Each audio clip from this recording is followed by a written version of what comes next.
that is exactly what it just did. My ATV breakdanced me off of the ATV, almost killing me and destroying it in the process.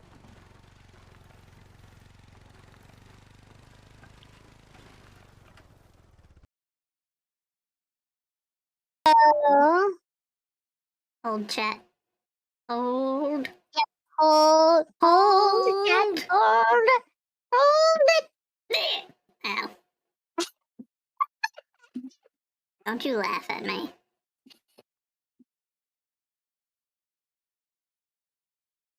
Out here getting laughed at by a hamster. This is outrageous. Somebody go to Joseph and clip it. Clip it. No, don't clip it, chat. I'm taking the vlog down. Clip it. Clip it.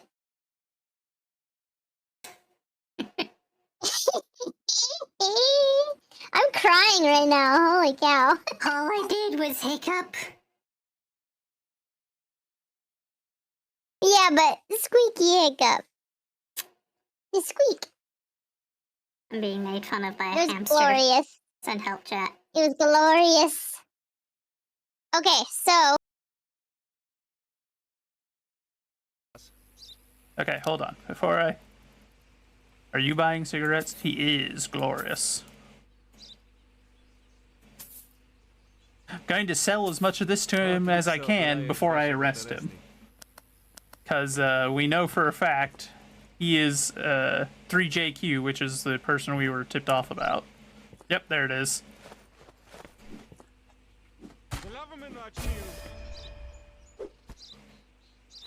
Contraband is cigarettes. I hope that's not the cigarettes I just sold you, sir.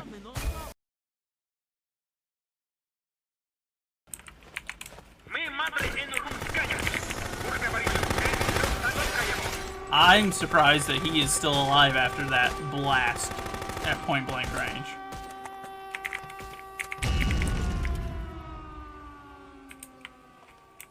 Extreme violence. I've never seen one of their vehicles explode. I'm kind of impressed.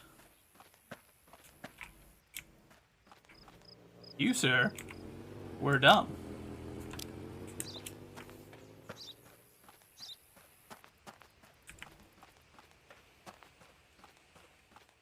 Meanwhile, I'm just vibing. That man just got shot to bits. His car exploded. Loneliness.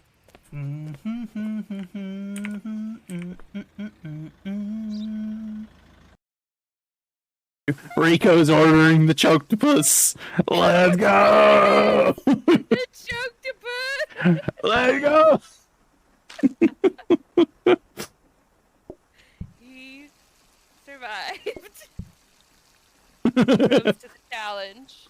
I mean, he's Space Marine. It would take a rather large choctopus to kill him. I'm not even gonna bother. That's a Churchill. I can't do anything to that.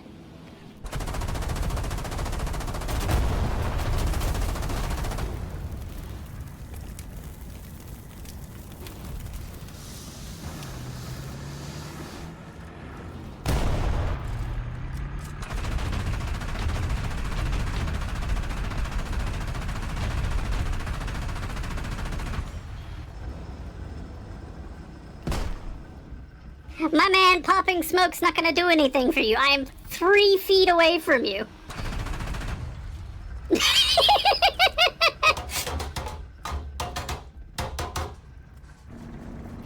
Your boyfriend can't save you. I'm going to still shoot you.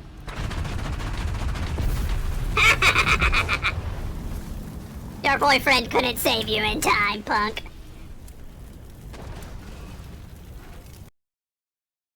Answer to it is.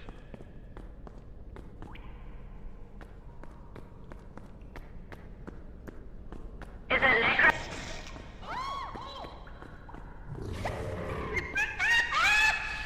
Hold up, let me clip that. Hold on. What just happened? Uh-oh. What is that thing? Oh, no, it's the fire! Fire monster! I hear something. Where are you? Where'd you go? Head back to that central area. Ah! What is it? Stop panicking.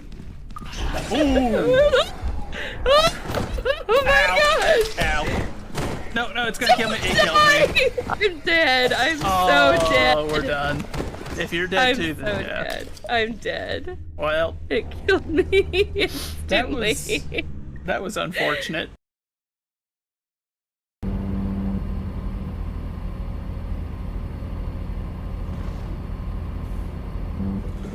Oh, no!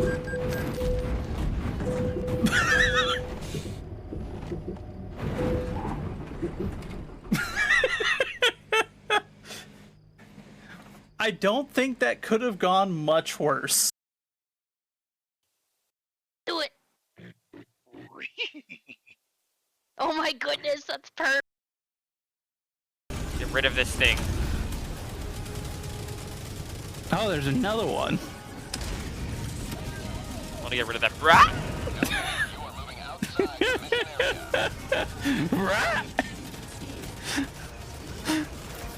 Please leave me alone! There's still a thing! Ow, ow, ow, ow, ow, ow. I gotta turn to Swiss cheese. I've got an idea. There I was.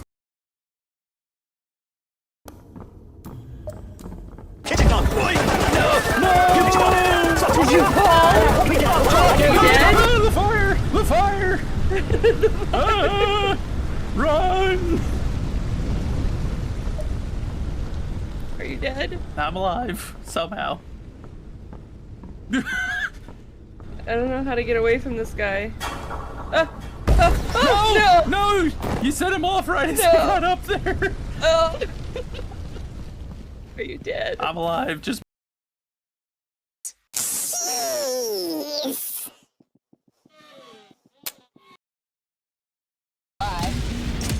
Oh! God! Oh my gosh, someone clip that. Oh my god, he got assassinated.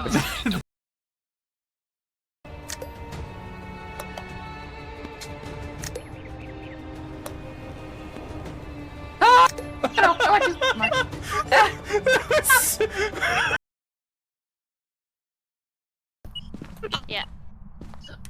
I see my breath and it's being active. Voice in particular makes Yep. this so entertaining. It's in here. The temperature's dropping. I'm glad that you're enjoying my supper. Do you enjoy this, It gives Strawberry? It gives me great amusement, yes.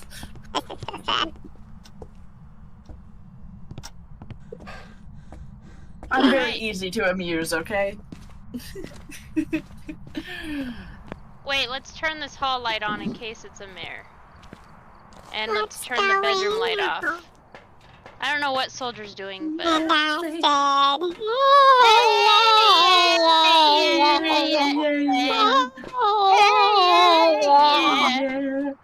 I said, hey, what's going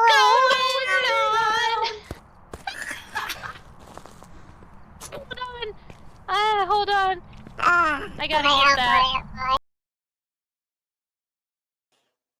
Why on Oh, earth? no. Joseph, they're voting for failure. You better be paying attention. No more burning pizza. Okay, fine, Lord. What the heck? Duh. What the? This is outrageous.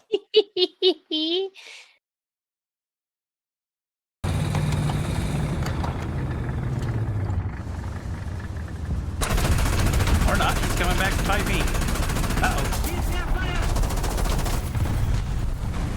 I can't pin him! I can't pin him from the front, Chonky! Well, hello, chat. Hello, welcome in. Valmont, congratulations on first. Otter on second. Welcome in, Rebozo. Welcome in, Starberry. Welcome in, Chonky. And thank you for the resubscribe, you dork. What are you all up to today? You're on your first flight home now, Rebozo? Good. Hopefully it shall go smoothly and quickly, and you shall arrive home without any problems. We shall be praying for you. Fizg. Fish. Fizg. Fig. I approve. I approve of Fig. It's a very good choice. Fish! How dare you fish me? Outrageous. Don't you have any sense of morality? Outrageous. Outrageous. Very easily. Are you saying very easily to how dare you fish me? Oh no, she was. Outrageous. Outrageous. This is obscene. There are two of them now. They're both fishing. I'm gonna need to see y'all's fishing licenses. Otherwise, you're going to jail for poaching. But welcome in, everybody. I hope everyone is having a good day today. So let me give you a rundown on our plan for today. Why is it? Okay, that's a wee bit silly of that system, but oh well, it is what it is. You shall laugh in 84,000 points. Oh no. Speaking of, I think that I do need to figure out like some more redeems for y'all to use your points on, because it does seem like there are several people in the community who have an immense number of points to use. It's slightly concerning. Slightly. I don't know what to do with it yet, though. Especially since we don't have the voice changer right now. Which we may fix in the near future. Because I think the biggest issue was a memory issue. And now I'm encountering issues with gaming that there are some games I can't play very well because of memory issues. So we may have to look into upgrading our memory situation, the desktop memory. So getting some new memory sticks to swap out with the current ones, which I figured 32 gigabytes would be enough, but apparently they're not. Especially not with a lot of modern games being so very demanding of desktop memory, apparently. But we'll address that in the near future. It's something I'm looking into, is finding some new RAM to swap out the current setup. But yeah, we'll deal with that when we get there. That being said, as I was saying, our plan for today, as per usual, you'll start with prayer here in a moment. So if you have a prayer request, now is your opportunity to get them in. If not, that's alright. I'm going to pray for you regardless. You can't stop me. Nobody can. After which, we'll get into our Bible reading. Our verse of the day today coming from Proverbs 15:1 from the King James Version of the Bible. And then we carry on with our reading through the Bible, starting at Genesis 44. We'll be reading through to 49. So, as per usual, whenever we have Genesis, expect a bit of reading. It'll be a little bit of it. But it's alright. It's alright. We will survive. It won't be a big problem. After which, we shall hop into some gaming. We're going to be playing some Contraband Police today. And we will probably take a break for a little bit to eat. During which I have already queued up a video. We shall watch the video during that time. After which, I don't know. I don't know if we shall go back to Contraband Police or if we shall play something else. We shall see. So that's our plans for today. Okay, we've got an unspoken prayer request from Otter. Prayer request for yesterday's fiasco for Chonky, of course. Absolute goober. Major prayers for your fiance's job opportunity, Star. Alrighty. We shall add all of those to the list. Honestly, what I need to get is like a little whiteboard that I can like just scribble these down on so I can keep track of them during short-term stuff. That would be smart. That would be a good idea, I think. I'll consider it. I'll think about it. Maybe we'll get a little whiteboard at some point. Who knows? Who knows? But, alrighty, let's see. So, you were gonna get one the other day? No, you weren't. Never happened. Couldn't be. It's an impossibility, Chonky. Outrageous. That being said, alright. Let's get the ball rolling, shall we? We'll hop into our prayer and we will go from there, because that is what you need to build off of.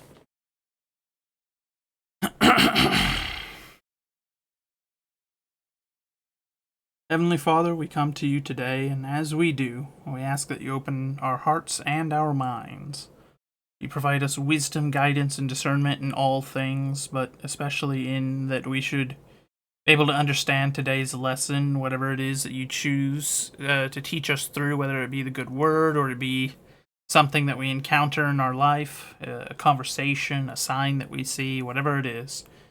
Just illuminate it to us and not only allow us to understand that lesson, but more importantly, to make use of it, to implement it in our life, that we may grow as Christians, that we may continue to walk alongside you and to continue our improving. None of us are perfect. We just ask that you grant us that guidance, that we may become even a little closer. We ask that you continue to provide a refuge for us, a place where we can gather with our fellow Christians in your might, where we can refresh and renew ourselves. We live in a world full of temptations, tragedies, and enemies all about us that would see us torn down and see us led astray and led away from you. We just ask that you not only grant us the strength that is necessary to overcome each and every one of those challenges today, but that you should grant us the wisdom and the forgiveness to know when it is that we are called to forgive those that transgress against us, and when that is necessary. We ask that you lay your healing hands on each and every one of us. You know our personal struggles, whether we have admitted them out loud or not. You know what's in our hearts. You know our needs better than we do. In particular, we lift up Otter and his unspoken prayers. You know the need there. And we just ask that you grant that. We ask that you heal Chonky, that you lay your healing hands on him, that you alleviate him of his physical struggles, and that you should remind him that it is important to take care of one's body as it was granted to us by you. Just guide him towards making those better choices. And we lift up Starberry's fiancé in his job search, that you should keep his head above water, that you should keep him close and keep him at that forefront where he knows that even though things are difficult, that you have a plan for him. It's not always clear what it is, but just that help him not to give up that hunt, that pursuit, and that he should keep his hopes up, and that he shall find the right thing, the thing that it is that you are guiding him to. But above all else, we ask for your mercy and for your forgiveness, for we are not but sinners and fools, each and every one of us, that your will be done in our lives. In your heavenly name we pray. Amen. Otter, you ended up getting a security license because you couldn't find work. Now you do security at a welfare office you used to visit weekly. That is funny how that works out, isn't it? It always is interesting to see how things kind of ebb and flow as you go about it. It's a small world. It's a very small world. It's also huge. You could never hope to truly see all of it, not in a way that makes sense, but it is what it is. Alright, that being said, our verse of the day today, Proverbs 15:1 from the King James Version of the Bible. A soft answer turneth away wrath, but grievous words stir up anger. That is an important reminder. Not one that I am always great at staying with, not always great at remembering. I I default towards the grievous words as my answers, especially when I am affronted by the evils that are all about us in today's daily life, with how things are. It is very easy to allow yourself to be stirred to anger, especially as that is what your opponent often wants, is to make you mad. But a soft answer, a kind, loving answer, can be quite difficult to counter when that is their goal. It's not always easy, though, is it? Quite difficult. That being said, let's see. So, continuing on with our reading through the Bible, on verse 44 of Genesis, we shall continue on the story of Joseph. Not me, the other Joseph. And he commanded the steward of his house, saying, "Fill the men's sacks with food, as much as they can carry, and put every man's money in his sack's mouth, and put my cup, the silver cup, in the sack's mouth of the youngest, and his corn money." And he did according to the words that Joseph had spoken. As soon as the morning was light, the men were sent away, they and their asses. And when they were gone out of the city, and not yet far off, Joseph said unto his steward, "Up, follow after the men, and when thou dost overtake them, say unto them, Wherefore have ye rewarded evil for good? Is not this it in which my Lord drinketh, and whereby indeed he divineth? Ye have done evil in so doing." And he overtook them, and he spake unto them these same words. And they said unto him, "Wherefore saith my Lord these words? God forbid that thy servants should do according to this thing. Behold, the money which we found in our sacks' mouths, we brought again unto thee out of the land of Canaan. How then should we steal out of thy Lord's house silver or gold? With whomsoever of thy servant it be found, both let him die, and we also will be my Lord's bondsmen." And he said, "Now also let it be according unto your words. He with whom it is found shall be my servant, and ye shall be blameless." Then they speedily took down every man his sack to the ground, and opened every man his sack. And he searched, and began at the eldest, and left at the youngest. And the cup was found in Benjamin's sack. Then they rent their clothes, and laded every man his ass, and returned to the city. And Judah and his brethren came to Joseph's house, for he was yet there. And they fell before him on the ground. And Joseph said unto them, "What deed is it that ye have done? Wot ye not that such a man as I can certainly divine?" And Judah said, "What shall ye say unto my Lord? What shall we speak? Or how shall we clear ourselves? God hath found out the iniquity of thy servants. Behold, we are my Lord's servants, both we, and he also with whom the cup is found." And he said, "God forbid that I should do so. But the man in whose hand the cup is found, he shall be my servant. And as for you, get you up in peace unto your father." Then Judah came near unto him and said, "O my lord, let thy servant, I pray thee, speak a word in my lord's ears. And let not thine anger burn against thy servant, for thou art even as Pharaoh. My lord asked his servant, saying, Have ye a father or a brother? And we said unto my lord, We have a father, an old man, and a child of his old age, a little one, and his brother is dead, and he alone is left of his mother, and his father loveth him.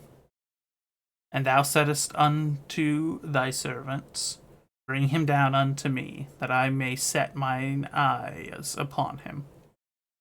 And we said unto my lord, the lad cannot leave his father. For if he should leave his father would die. And thou saidst unto thy servants, Except your youngest brother come down with you, ye shall see my face no more. And it came to pass, when we came up unto thy servant, my father, we told him the words of my lord. And our father said, Go again, and buy us a little food. And we said, We cannot go down. If our youngest brother be with us, then we will go down, for we may not see the man's face, except our youngest brother be with us. And thy servant my father said unto us, Ye know that my wife bare me 2 sons, and the one that went out from me. And I said, Surely he is torn in pieces, and I saw him not since. And if ye take this also from me, and the mischief befall him, ye shall bring down my grey hairs with sorrow to the grave. Now therefore, when I come to thy servant, my father, and the lad be not with us, seeing that his life is bound up in the lad's life, it shall come to pass, when he seeth that the lad is not with us, that he will die. And thy servants shall bring down the grey hairs of thy servant our father with sorrow of the grave. For thy servant became surety for the lad unto my father, saying, If I bring him not unto thee, then I shall bear the blame to my father forever. Now therefore, I pray thee, let thy servant abide instead of the lad a bondman to my lord. And let the lad go up with his brethren. For how shall I go up to my father, and the lad not be with me, lest peradventure I see the evil that shall come on my father? Then Joseph could not refrain himself before all them that stood by him, and he cried, Cause every man to go out from me. And there stood no man with him, while Joseph made himself known unto his brethren. And he wept aloud, and the Egyptians and the house of the Pharaoh heard. And Joseph said unto his brethren, I am Joseph. Doth my father yet live? And his brethren could not answer him, for they were troubled at his presence. And Joseph said unto his brethren, Come near to me, I pray you. And they came near. And he said, I am Joseph your brother, whom ye sold into Egypt. Now therefore be not grieved, nor angry with yourselves, that ye sold me hither. For God did send me before you to preserve life. For these 2 years hath the famine been in the land, and yet there are 5 years in which there shall be neither be earing nor harvest. And God sent me before you to preserve you a posterity in the earth, and to save your lives by a great deliverance. So now it was not you that sent me hither, but God. And he hath made me a father to Pharaoh, and lord of all his house, and a ruler throughout all the land of Egypt. Haste ye, and go up to my father, and say unto him, Thus saith thy son Joseph, God hath made me lord of all Egypt. Come down unto me, tarry not. And thou shalt dwell in the land of Goshen, and thou shalt be near unto me, thou and thy children, and thy children's children, and thy flocks, and thy herds, and all that thou hast. And there will I nourish thee, for yet there are 5 years of famine, lest thou and thy household and all that thou hast come to poverty. And, behold, your eyes see, and the eyes of my brother Benjamin, that is my mouth that speaketh unto you. And ye shall tell my father of all my glory in Egypt, and of all that ye have seen, and ye shall haste to bring down my father hither. And he fell upon his brother Benjamin's neck, and wept, and Benjamin wept upon his neck. Whosoever he kissed all his brethren, and he wept upon them, and after that his brethren talked with him. And the fame thereof was heard in Pharaoh's house, saying, Joseph's brethren are come. And it pleased Pharaoh well, and his servants. And Pharaoh said unto Joseph, Say unto thy brethren, This do ye, lade your beasts, and go, get you unto the land of Canaan, and take your father and your household, and come unto me, and I will give you the good of the land of Egypt, and ye shall eat the fat of the land.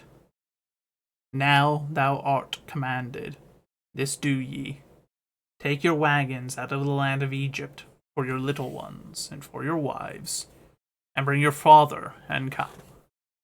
Also regard not your stuff, for the good of all the land of Egypt is yours.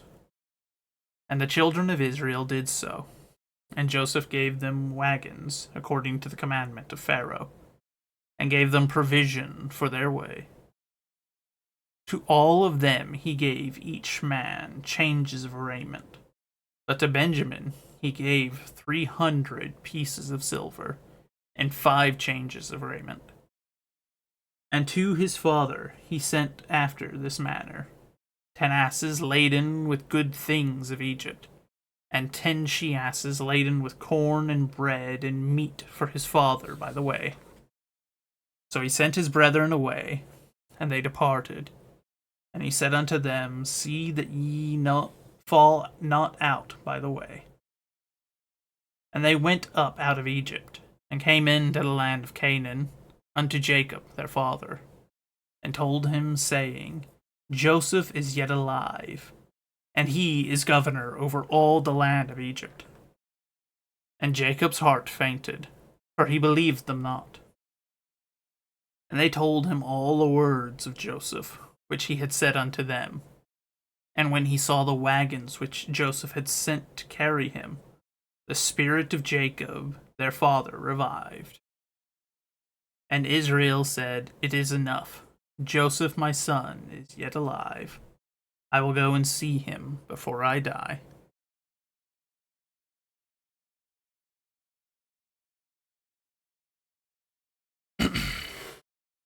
And Israel took his journey with all that he had, and came to Beersheba, and offered sacrifices unto the God of his father Isaac. And God spake unto Israel in the visions of the night, and said, Jacob, Jacob. And he said, Here I am. And he said, I am God, the God of thy father. Fear not to go down into Egypt, for I will there make of thee a great nation.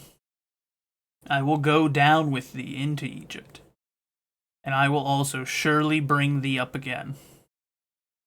And Joseph shall put his hand upon thine eyes. And Jacob rose from Beersheba, and the sons of Israel carried Jacob their father, and their little ones, and their wives, in the wagons which Pharaoh had sent to carry him. They took their cattle and their goods, which they had gotten in the land of Canaan, and came into Egypt, Jacob and all his seed with him, his sons and his sons' sons with him, his daughters and his sons' daughters, and all his seed brought he with him into Egypt. And these are the name of the children of Israel which came into Egypt: Jacob and his sons, Reuben, Jacob's firstborn, and the sons of Reuben, Hanok and Phalu, and Hezron and Carmi. And the sons of Simeon, Jemuel and Jamin, and Ohad and Jachin, and Zohar, and Shaul, the son of the Canaanitish woman. And the sons of Levi, Gershon, Kohath, and Merari. The sons of Judah, and Onan, and Shelah, and Pharez, and Zerah. But and Onan died in the land of Canaan. And the sons of Pharez were Hezron and Hamul. The sons of Issachar, Tola, and Phuva, and Job, and Shimron. And the sons of Zebulun, Sered, and Elon, and Jaleel. And these be the sons of Leah, which she bore unto Jacob in Padanaram, with his daughter Dinah. All the souls of his sons and his daughters were 33. And the sons of Gad, Ziphion, and Haggai, Shunai, Esbon, Eri, and Arodi, and Areli. And the sons of Asher, Jimnah, and Ishua, and Isui, and Beriah, and Sarah, their sister. And the sons of Beriah, Heber, and Malkiel. These are the sons of Zilpha, whom Laban gave to Leah his daughter. And these she bare unto Jacob, even 16 souls. And the sons of Rachel, Jacob's wife, Joseph and Benjamin. And unto Joseph in the land of Egypt were born Manasseh and Ephraim, which Asenath, the daughter of the Potiphareth priest of On, bare unto him. And the sons of Benjamin were Bela and Becher and Ashbel, Gera and Naaman, Ehi and Rosh, Mupin and Hupim, and Ard. These are the sons of Rachel, which were born to Jacob. All the souls were 14. And the sons of Dan, Hushim. And the sons of Naphtali, Jeziel, and Guni, and Jezer, and Shalem. These are the sons of Bilhah, which Laban gave unto Rachel his daughter. And she bare unto Jacob these unto Jacob. All the souls were 7. All the souls that came with Jacob into Egypt, which had come out of his loins, besides Jacob's sons' wives, all the souls were 66. And the sons of Joseph, which were born him in Egypt, were 2 souls. All the souls of the house of Jacob, which came into Egypt, were 70. And he sent Judah before him unto Joseph, to direct his face unto Goshen. And they came into the land of Goshen. And Joseph made ready his chariot, and went up to meet Israel his father to Goshen, and presented himself unto him. And he fell on his neck, and wept on his neck for a good while. And Israel said unto Joseph, Now let me die, since I have seen thy face, because thou art yet alive. And Joseph said unto his brethren, and unto his father's house, I will go up and shew Pharaoh, and say unto him, My brethren and my father's house, which were in the land of Canaan, are come unto me. And the men are shepherds, for their trade hath been to feed cattle, and they have brought their flocks and their herds, and all that they have. And it shall come to pass, when Pharaoh shall call you, and shall say, What is your occupation? That ye shall say, Thy servant's trade hath been about cattle from our youth, even until now, both we and also our fathers, that we may dwell in the land of Goshen. For every shepherd is an abomination unto the Egyptians.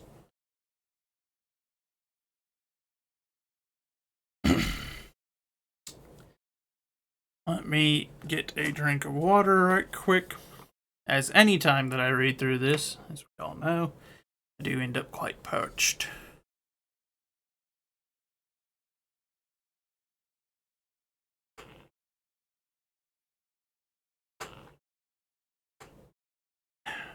Alright. I don't know how much of that picks up. This particular bottle has a habit of being quite loud when I'm trying to drink, which is a tad annoying. Say somewhat weather aware. There's an outbreak that's starting my Okay. I will keep an eye on it, though I rarely stress too much about the weather outside of it potentially knocking out the stream, so if something should happen and we randomly disappear, that is a safe assumption, is that the weather has gotten us. Now, though, carrying on with Genesis 47, 48, and then 49, and then we are done with the Bible reading. Then Joseph came and told Pharaoh, and said, My father and my brethren, and their flocks and their herds, and all that they have, are come out of the land of Canaan. And behold, they are in the land of Goshen. And he took some of his brethren, even 5 men, and presented them unto Pharaoh. And Pharaoh said unto his brethren, What is your occupation? And they said unto Pharaoh, Thy servants are shepherds, both we and also our fathers. They said moreover unto Pharaoh, For to sojourn in the land are we come, for thy servants have no pasture for their flocks, for the famine is sore in the land of Canaan. Now therefore we pray thee, let thy servants dwell in the land of Goshen. And Pharaoh spake unto Joseph, saying, Thy father and thy brethren are come unto thee. The land of Egypt is before thee. In the best of the land make thy father and brethren to dwell. In the land of Goshen let them dwell. And if thou knowest any men of activity among them, then make them rulers over my cattle. And Joseph brought in Jacob, his father, and set him before Pharaoh. And Jacob blessed Pharaoh. And Pharaoh said unto Jacob, How old art thou? And Jacob said unto Pharaoh, The days of my years of pilgrimage are 130 years. Few and evil have the days of the years of my life been, and have not attained unto the days of the years of the life of my fathers in the days of their pilgrimage. And Jacob blessed Pharaoh, and he went out from before Pharaoh. And Joseph placed his father and his brethren, and gave them a possession in the land of Egypt, in the best of the land, in the land of Ramses, as Pharaoh had commanded. And Joseph nourished his father and his brethren, and all his father's household, with bread according to their families. And there was no bread in all the land, for the famine was so very sore, so that the land of Egypt and all the land of Canaan fainted by reason of the famine. And Joseph gathered up all the money that was found in the land of Egypt and in the land of Canaan, for the corn which they bought. And Joseph brought the money into Pharaoh's house.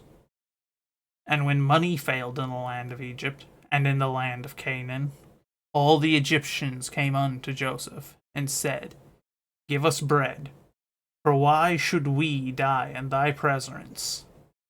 For the money faileth.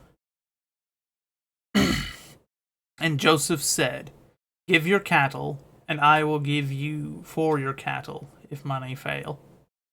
And they brought their cattle unto Joseph, and Joseph gave them bread in exchange for horses, and for the flocks, and for the cattle of the herds, and for the asses. And he fed them with bread, for all their cattle for that year. When that year was ended, they came unto him the 2nd year. And he saith unto him, We will not hide it from my lord, how that our money is spent. My lord also hath our herds of cattle. There is not aught left in the sight of my lord, but our bodies and our lands. Wherefore shall we die before thine eyes, before we and our land? Buy us and our land for bread, and we and our lands will be servants unto Pharaoh. And give us seed that we may live and not die, that the land be not desolate. And Joseph bought all the land of Egypt for Pharaoh, but the Egyptians sold every man his field, because the famine prevailed over them. So the land became Pharaoh's. And as for the people, he removed them to cities from one end of the border of Egypt, even to the other end thereof. Only the land of the priests bought he not, for the priests had a portion assigned to them of Pharaoh, and did eat their portion, which Pharaoh gave them. Wherefore they sold not their lands. Then Joseph said unto the people, Behold, I have bought you this day, and your land for Pharaoh. Lo, here is a seed for you, and ye shall sow the land. And it shall come to pass in you this day, or as in the increase, that ye shall give the 5th part unto Pharaoh, and 4 parts shall be your own, for seed of the field, and for your food, and for them of your households, and for the food of your little ones. And they said, Thou hast saved our lives. Let us find grace in the sight of my Lord, and we will be Pharaoh's servants. And Joseph made it law over the land of Egypt unto this day, that Pharaoh should have the 5th part, except the land of the priests only, which became not Pharaoh's. And Israel dwelt in the land of Egypt, in the country of Goshen. And they had possessions therein, and grew, and multiplied exceedingly. And Jacob lived in the land of Egypt 17 years, so the whole age of Jacob was 147 years. And the time drew nigh that Israel must die. And he called his son Joseph, and said unto him, If now I have found grace in thy sight, put, I pray thee, thy hand under my thigh, and deal kindly and truly with me. Bury me not, I pray thee, in Egypt, but I will lie with my fathers. Thou shalt carry me out of Egypt, and bury me in their burying place. And he said, I will do as thou said. And he said, Swear unto me. And he sware unto him. And Israel bowed himself upon the bed's head. And it came to pass, after these things, that one told Joseph, Behold, thy father is sick. And he took with him his 2 sons, Manasseh and Ephraim. And one told Jacob, and said, Behold, thy son Joseph cometh unto thee. And Israel strengthened himself, sat upon the bed. And Jacob said unto Joseph, God Almighty appeared unto me at Luz in the land of Canaan, and blessed me, and said unto me, Behold, I will make thee fruitful, and multiply thee. And I will make of thee a multitude of people, and will give this land to thy seed after thee for an everlasting possession. And now thy 2 sons, Ephraim and Manasseh, which were both born unto thee in the land of Egypt, before I came unto thee into Egypt, are mine, as Reuben and Simeon, they shall be mine. And thy issue, which thou begettest after them, shall be thine, and shall be called after the name of their brethren in their inheritance. And as for me, when I came from Padan, Rachel died by me in the land of Canaan in the way, when yet there was but a little way to come to Ephrath. And I buried her there, in the way of Ephrath, the same is Bethlehem. And Israel beheld Joseph's sons, and said, Who are these? And Joseph said unto his father, They are my sons, whom God hath given me in this place.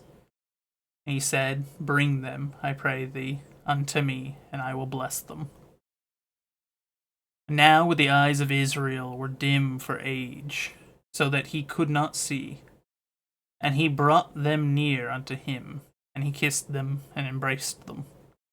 And Israel said unto Joseph, I had not thought to see thy face, and lo, God hath shewed me also thy seed.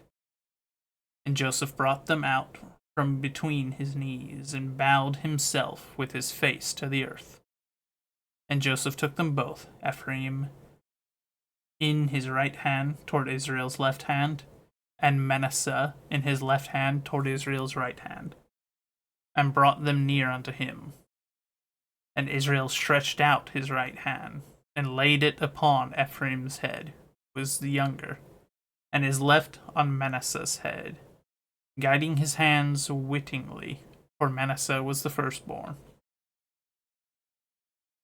And he blessed Joseph, and said, God, before whom my fathers Abraham and Isaac did walk, the God which fed me all my life long unto this day, the angel which redeemed me from all evil, bless the lads, and let my name be named on them, and the name of my fathers Abraham and Isaac, let them grow into a multitude in the midst of the earth. And when Joseph saw that his father laid his right hand upon the head of Ephraim, it displeased him, and he held up his father's hand, to remove it from Ephraim's head unto Manasseh's head. And Joseph said unto his father, Not so, my father, for this is the firstborn. Put thy right hand upon his head. And his father refused, and said, I know it, my son, I know it. And he also shall become a people. He also shall be great. But truly his younger brother shall be greater than he. And his seed shall become a multitude of nations. And he blessed them that day, saying, In thee shall Israel bless, saying, God make thee as Ephraim and as Manasseh, and set Ephraim before Manasseh. And Israel said unto Joseph, Behold, I die, but God shall be with you, and bring you unto the land of your fathers. Moreover, I have given to thee one portion above thy brethren, which I took out of the hand of the Amorite, with my sword and with my bow. And Jacob called unto his sons, and said, Gather yourselves together, that I may tell you that which shall befall you in the last days. Gather yourselves together, and hear, ye sons of Jacob, and hearken unto Israel your father. Reuben, thou art my firstborn, my might and the beginning of my strength, the excellency of dignity and the excellency of power. Unstable as water, thou shalt not excel, because thou wentest up to thy father's bed, then defiledst thou it when he went up to my couch. Simeon and Levi are brethren. Instruments of cruelty are in their habitations. O my soul, come not thou into their secret, unto their assembly. Mine honor, be not thou united. For in their anger they slew a man, and in their self-will they digged down a wall. Cursed be their anger, for it was fierce, and their wrath, for it was cruel.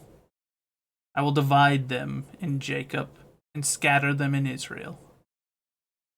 Judah, thou art he whom thy brethren shall praise.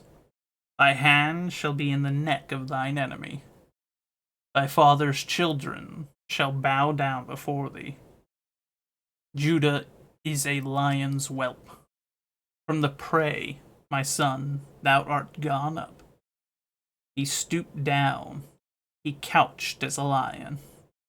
And as an old lion, who shall rouse him up?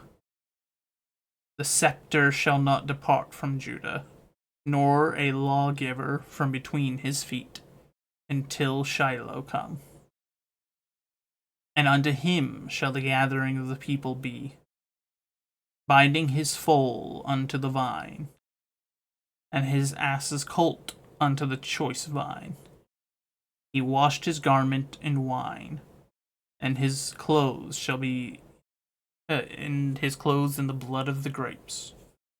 His eyes shall be red with wine, and his teeth white with milk. Zebulun shall dwell at the haven of the sea, and he shall be for an haven of ships, and his border shall be unto Zidon.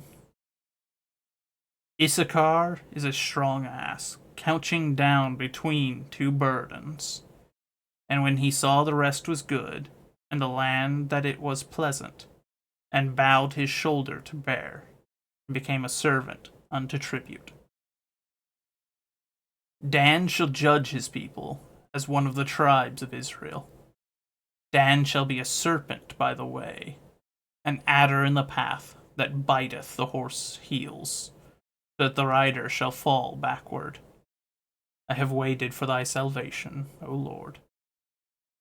Gad, a troop shall overcome him, but he shall overcome at the last. Out of Asher his bread shall be fat, and he shall yield royal dainties. Naphtali is a hind let loose, he giveth goodly words. Joseph is a fruitful bow, even a fruitful bow by a well, whose branches run over the wall. The archers have sorely grieved him, and shot at him, and hated him. But his bow abode in strength, and the arms of his hands were made strong by the hands of the mighty God of Jacob. From thence is the shepherd, the stone of Israel.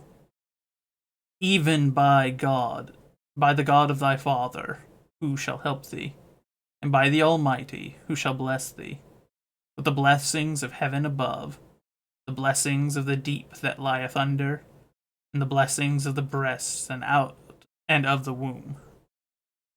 The blessing of thy father have prevailed above the blessings of my progenitors, unto the utmost bound of the everlasting hills. They shall be on the head of Joseph, and on the crown of the head of him that was separate from his brethren. Benjamin shall raven as a wolf, and in the morning he shall devour the prey, and at night he shall divide the spoil. And all thee are the 12 tribes of Israel, and this is it. And their father spake unto them, and blessed them. Every one according to his blessing he blessed them. And he charged them, and said unto them, I am to be gathered unto my people.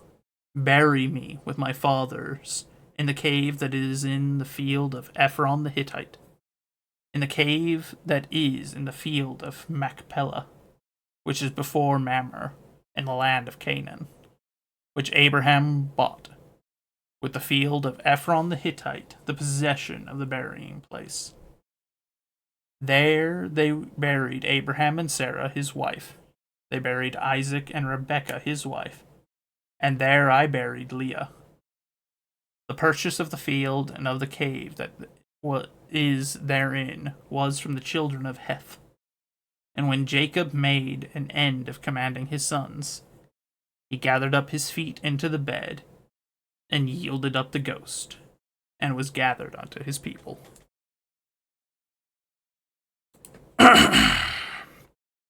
Goodness gracious, as per usual, anytime that it's one of the sections where we gotta read through Genesis, I am parched after such a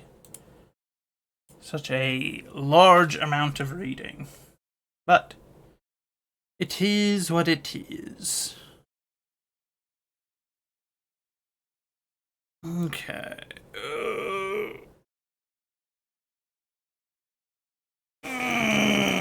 1 second. Just had to get a stretch in there. Whew. Okay.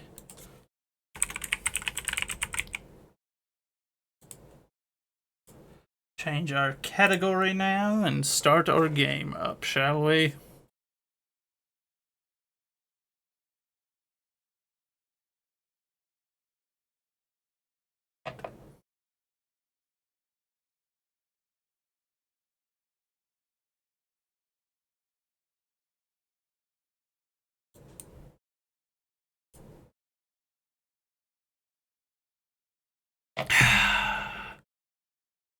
Much better. Much better. Needed some hydration after all that.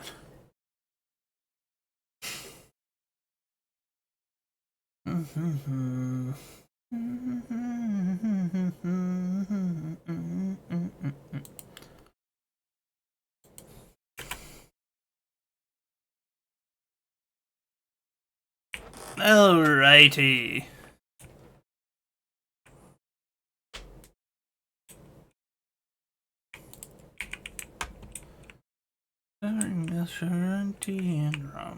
There, we're looking for that guy. No animals from United Raleigh.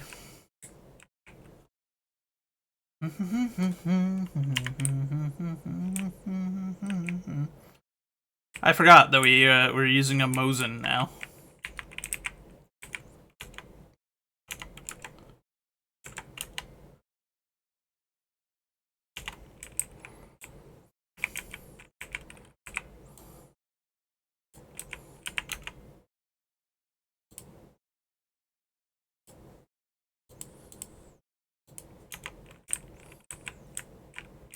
What are you trying to buy? Cigarettes and coffee and vodka. I might have vodka or cigarettes that I can sell them. I have both. Glorious. I take a deep breath and get real high and what's going on? The game is not capturing son of a gun, really? Hold on.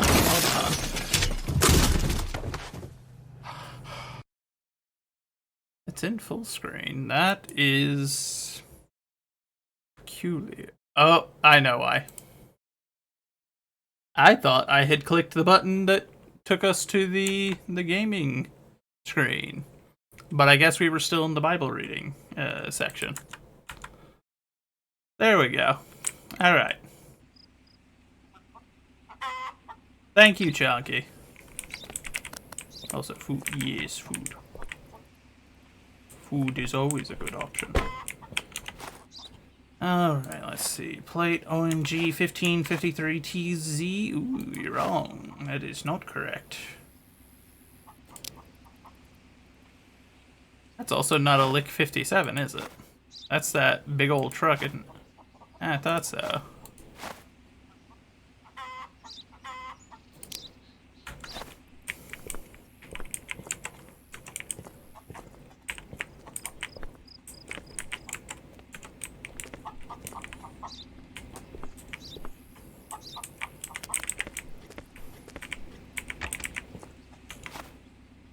The weight is good at least, but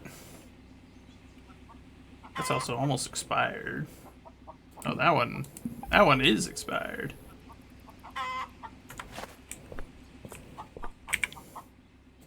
Hey, bud. Yeah, you can't go in. You failed.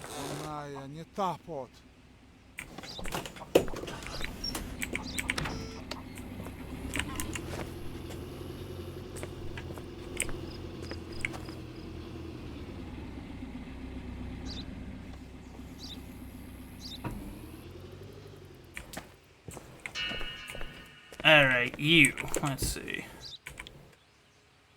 Where's your document?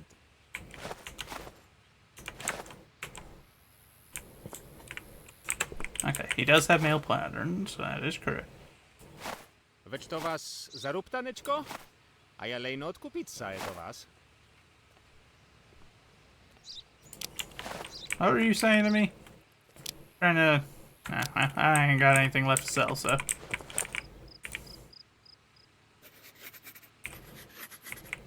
Thank you kindly, Chonky, for bringing that in. I appreciate it.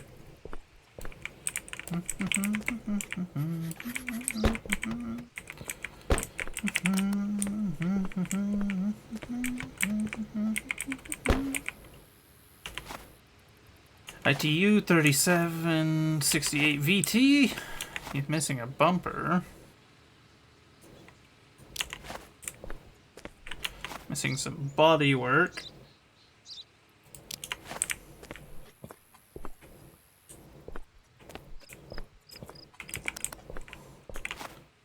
Okay, let's check his cargo list. 3 luggage, 2 detergents. That checks out. 33, 45, 83, 22. That is correct. Valerian Grigor. Quite the name. That is a Zenith, I'm fairly certain. And it is underweight.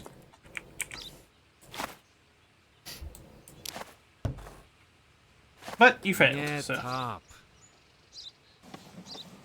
What a shame for you, bud.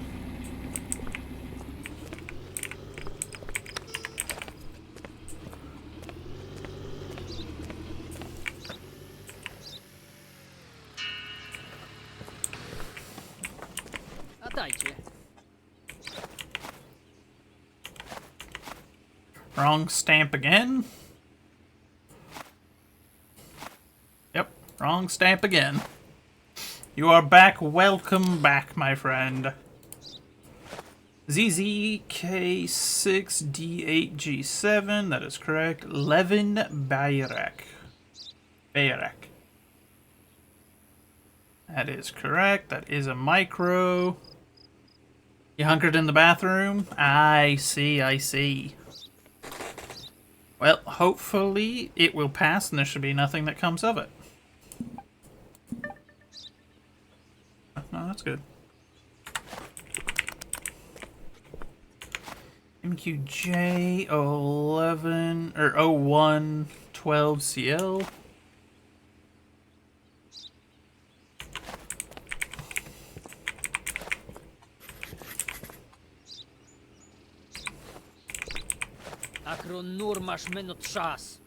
Am I now? You're under arrest, bud. Sorry.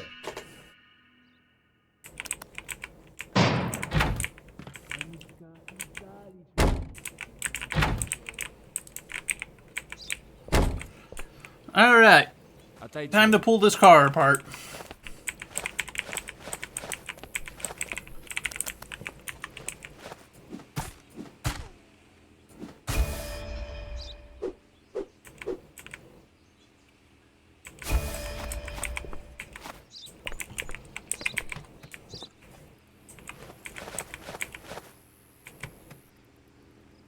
Alrighty.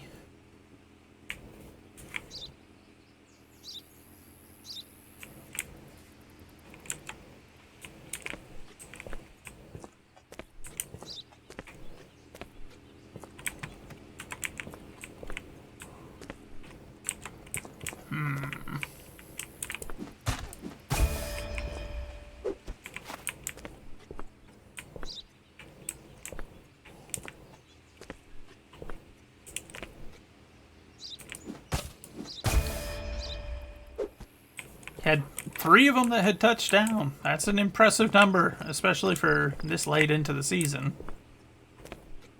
One was surprised.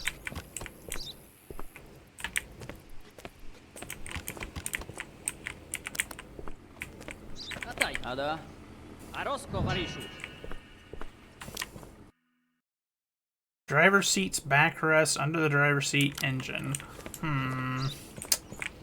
Darn.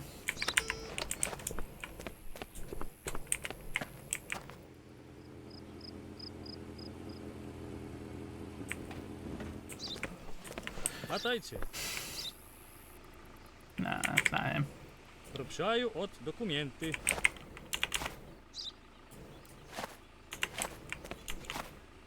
Looks like him. Amirhan Atiev.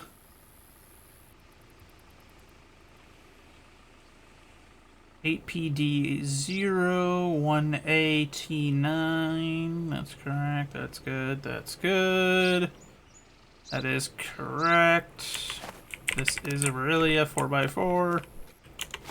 QLP 9901AA, that is correct. Well, keep us in the loop, Star. Like I said, I'm kind of surprised that you're getting them this late into the season. 5 luggage, 3 potato, that's correct.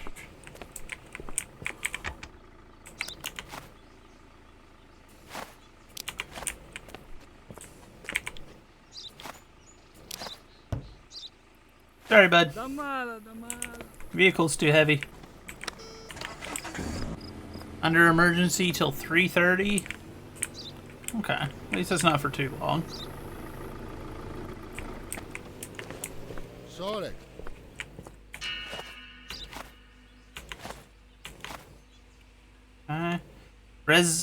Revaz Cutshot.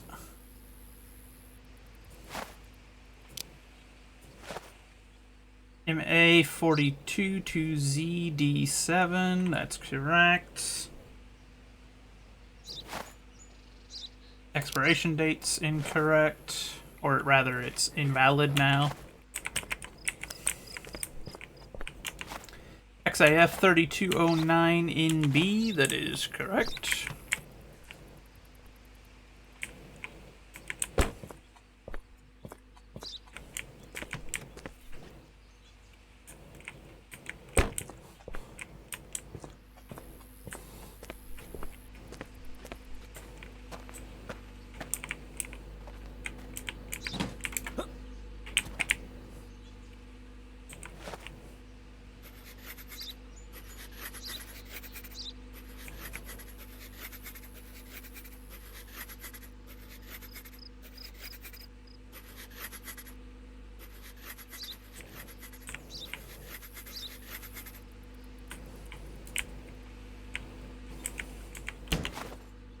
Alright, let's see. Nope.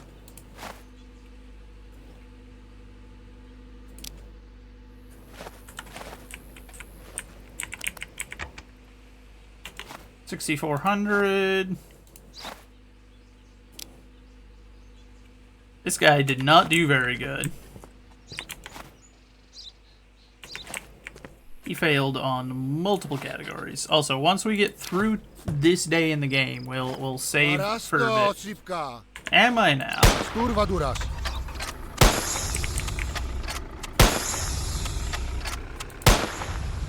Who made a mistake, bud? Because it seems like you made a mistake there by saying that I made a mistake and threatening me in my own checkpoint. That seemed like not a smart choice.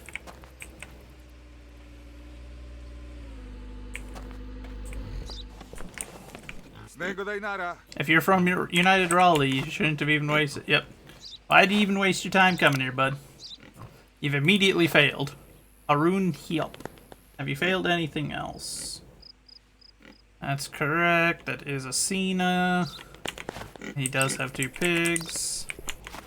Missing his front bumper.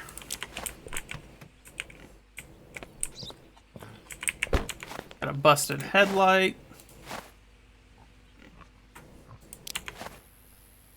Missing one of your mirrors. Got a flat tire. You do have 2 pigs. That is correct. IJZ7170AU. Alright. Well, at least you passed on some of the stuff. You still failed, but, you know.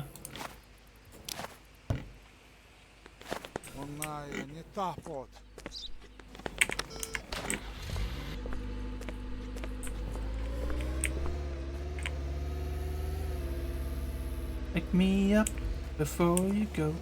Hanging on like a yo-yo. Before you go. Alim Jargal.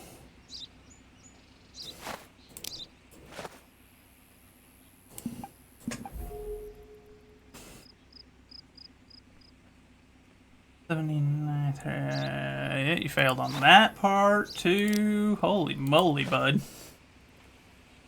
Talk about a terrible set of documents.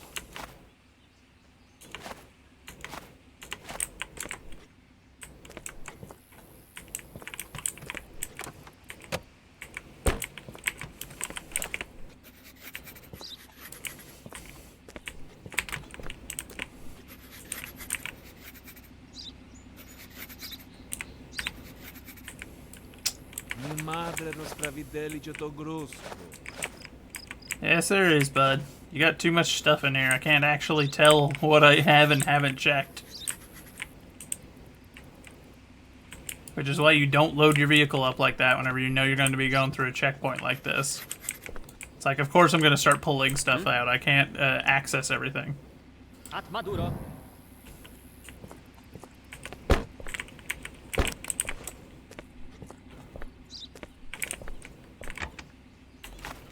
$2,700. All right, let's check the little cargo list. So 3 gas ranges. That's correct. 1 toilet. That's incorrect. There's supposed to be 2. So that's enough of a check on that. Your cargo list is wrong.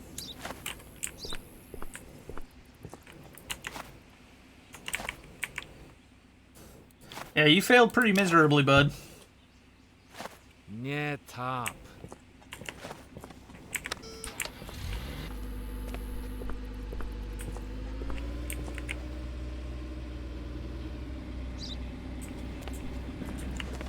Had to restart the laptop. Well, welcome back.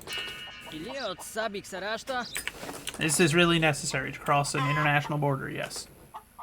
Albarca, he's got animals, but he is from a country that is allowed to transport them in. However, you have immediately failed. Your passport number is incorrect. Gawahir Ali, your name is also incorrect. You're also expired. This is also not a micro.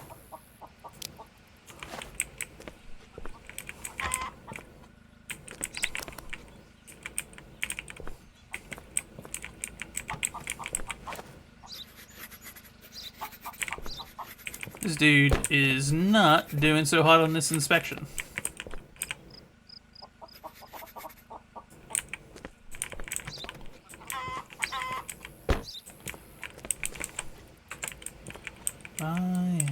Fireside. Now come nighttime, children in their sight. Eyes are blind. Let's see. Cargo list is wrong.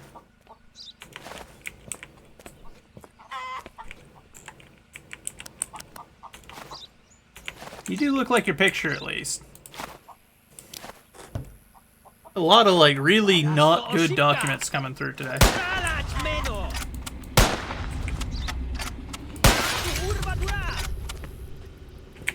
That's why you don't come into my checkpoint and talk some hot stuff like that, bud. You be nice and you be respectful or your car gets shot up. Simple as.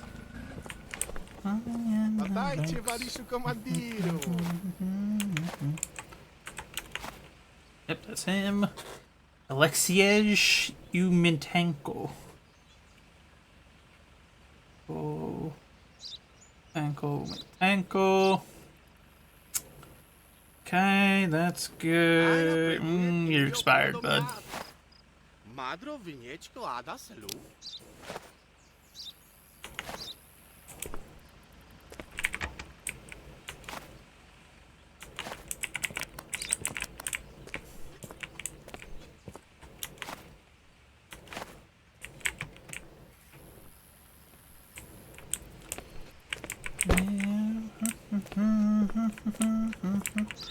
Anti-gremlin stance? Alright. I was actually already doing pretty decent on that sitting upright. 2 hay bale, 2 cereal sacks, that's all. You almost passed, but your documentation is expired, bud. Sorry.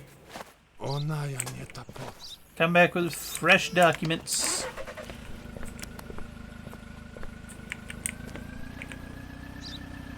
Hey, I recognize you.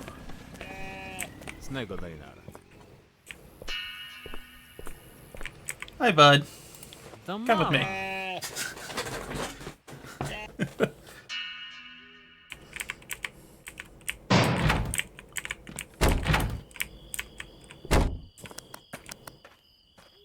Someone's gonna have to check them goats. It's not gonna be me. Sergeant, check them goats. Atma idzie od cicha.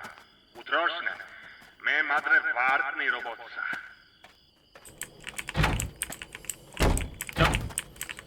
I was too efficient on the door. Okay. Is it gonna let me sleep through the entire night?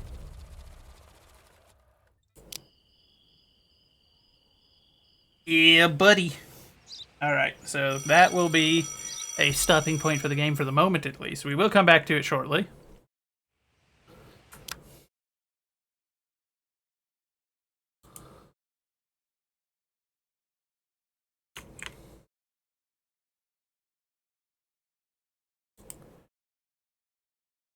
Alright, we're gonna watch a little bit of YouTube while I eat. One claims it's the company's only chance for survival. Atari has filed for Chapter 11 bankruptcy protection. The 31-year-old AWA presents the difference. Kodak is filing for Chapter 11 bankruptcy protection.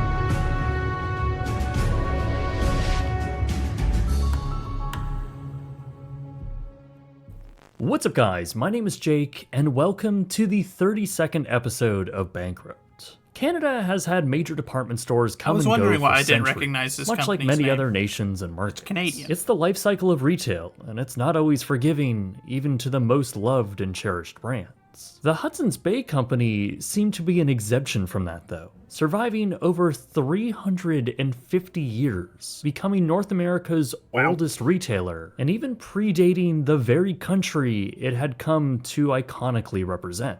But that incredible legacy all came crashing down as the company announced they would be shutting down permanently. Today, let's take a look at this iconic brand and how after 3 centuries, they would ultimately declare bankruptcy.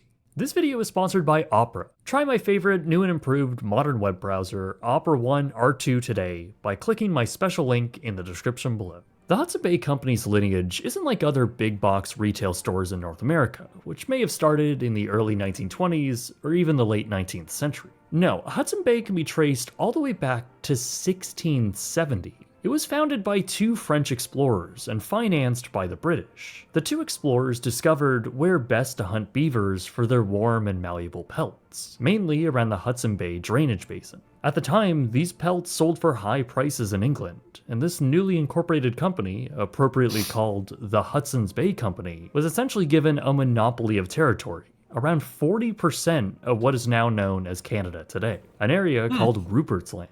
The company, which would later employ around 500 Europeans, would set up small trading posts and hunt beavers through the various streams which led into the basin. Kind of weird Due that to he a felt number the of need to factors specify like foreign 500 diseases Europeans, ravaging the indigenous tribes of the area, the company would ultimately push west. And fast forward to the late 1700s, when the United States of America had conquering aspirations of British North America, the British laid claims to the area, presenting the Hudson's Bay Company as one of its permanent fixtures. Obviously, there's so much more history during this time, and it's difficult to even give the highlights. So I'll link a few places in the description for further reading on the early years. But it is hard to articulate just how important this company was, not only for the Europeans working on the fur trades and the connections the company made with the indigenous tribes all over the northern continent, but the very creation of Canada itself. By the mid-1800s, the Hudson's Bay Company, or HBC, had their monopoly come to an end. The deed they had owned for large swaths of land was transferred to the newly formed nation of Canada. Their business, based around the fur trades, was thrown into serious peril, and to better diversify, the company began leaning into their physical trading post locations, and began setting up stores that were more consumer-facing. These new stores would be constructed along major rivers and settlements, which would eventually become major Canadian cities. In just a few short years, Hudson's Bay Company was growing, and so were their aspirations. In 1881, they had opened a large, flagship, multi-story retail store in downtown Winnipeg. A collection of not only the products they knew best, but also groceries, hardware, and dry goods. Hudson's Bay was now becoming a major retail brand.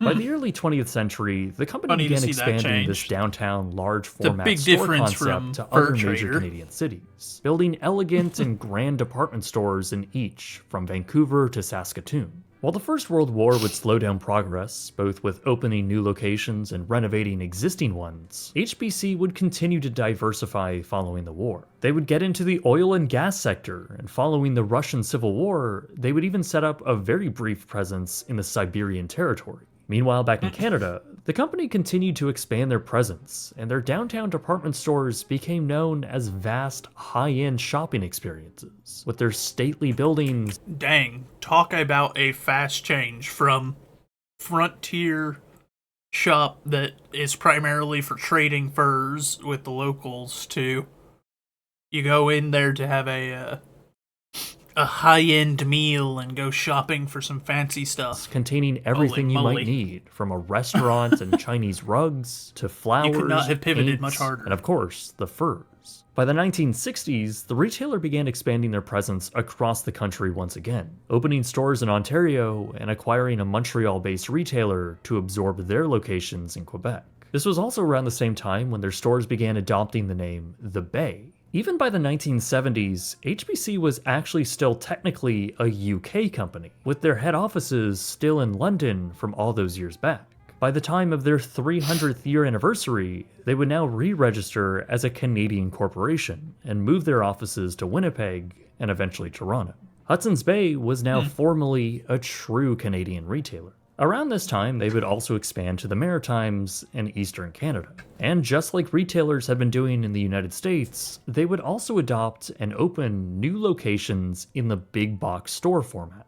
While the company was still running its oil business, as well as a real estate arm, Hudson's Bay was Good about Lord, to they go were on in another everything. buying spree to grow their retail empire to one unrivaled across the country. In 1978, Hudson's Bay would acquire both the Simpsons department store brand, a century-old retailer, as well as the iconic discount brand Zellers. Hudson's Bay would also acquire over 33% in the hugely popular Simpsons Sears brand, the Canadian arm of Sears Roebuck. With these brands now under HBC's ownership, their sales skyrocketed to nearly $1.9 billion by the end of that year. Adjusted for inflation, that's over $8.5 billion today. A truly enormous retailer. With over 45,000 employees across all of their various business arms, the company continued to grow through the 1980s, a prominent retail giant of Canada. A few years later, the company would spend the money to acquire the remaining shares to make their investments in Simpsons and Zellers whole. This is all while they also acquired the Towers discount department store chain, eventually merging it into Zellers. By the early 1990s, this brought their total store count across all of their brands to around 485,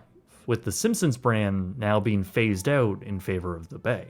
In total, by 1992, HBC's combined brands accounted for 7.5% of retail sales in all of Canada. While Zellers and their discount arm brought in most of the cash for the company, the Bay was also a massive and hugely successful brand, but not one without competition. Simpson Sears had now rebranded simply to Sears Canada by this point, and largely attacked a similar market to the Bay, as did another legacy department store brand, Eaton's. In 1994, Walmart had also entered the Canadian market, now a direct competitor to HBC's discount chains. To better compete and grow market share in that segment, the company would acquire the Canadian operations of the struggling Kmart chain in 1998, rebranding nearly all of them to Zellers. Despite all of this competition though, HBC and the Bay were still seeing significant year-over-year growth, and by the millennium, they had posted incredible sales of over $7.5 billion and profit of over $125 million.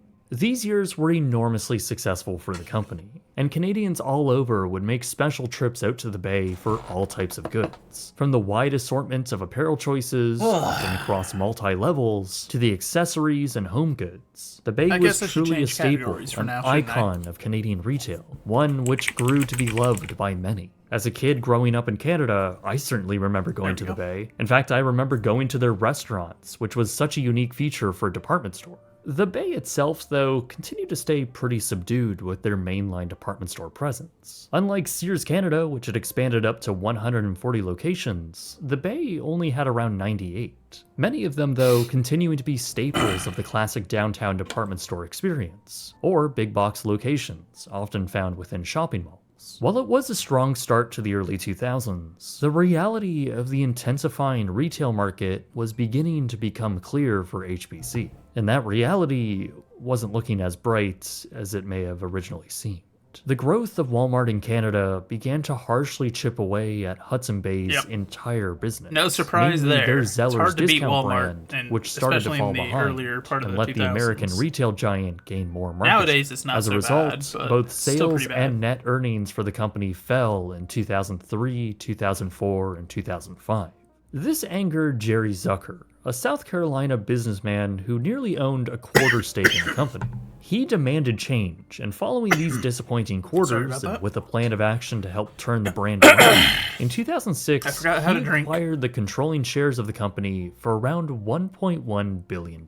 He would then invest in the company's brands to upgrade the chain and freshen up merchandise. The turnaround, however, only went so far, and while the company continued to slide in sales, Zucker would abruptly pass away in 2008. His wife would briefly take the reins at the company, but would ultimately opt to sell it to another new corporate entity. New York-based NRDC Equity Partners, a private equity firm, would Boy, you can... If you've been around for us watching some of these videos in the past, and or you have ever studied, like, macroeconomics and the ebb and flow of companies and whatnot, or you're just a nerd who's into businesses, you know that that is a bad thing to hear. Who's the new owner? A private equity. Oh, no. Would ultimately be the winning bidder, acquiring the Hudson's Bay Company for an undisclosed, but a speculated slightly higher price of $1.1 billion.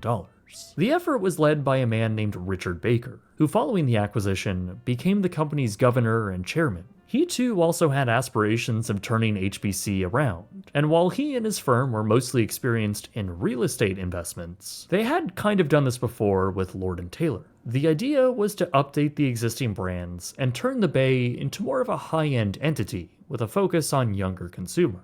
While this was all well and good, in true private equity fashion, this would also come with a cut of 1,000 jobs and a downsizing effort to save over $150 million by 2010.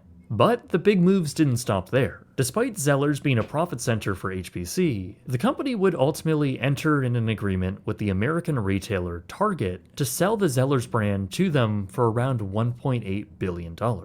This was done as a strategy for Target to essentially enter the Canadian market and essentially take over all of the Zeller's real estates, which infamously went very, very wrong. It went so wrong, in fact, that I've covered the whole debacle on my channel a few times in the past, and the scars of that failure can still be seen all over Canada today. That's kind of funny. Regardless, Zeller's was now out of the picture, and if anything, Hudson's Bay had now just sold their discount retail arm to a potential competitor, all while Walmart continued to eat away at their market share. By 2012, NRDC Equity had decided to restructure the company. First, with bundling Lord & Taylor in with the Bay, having HBC pledge over $400 million to make the acquisition, while also bringing the Hudson's Bay Company back to the stock market.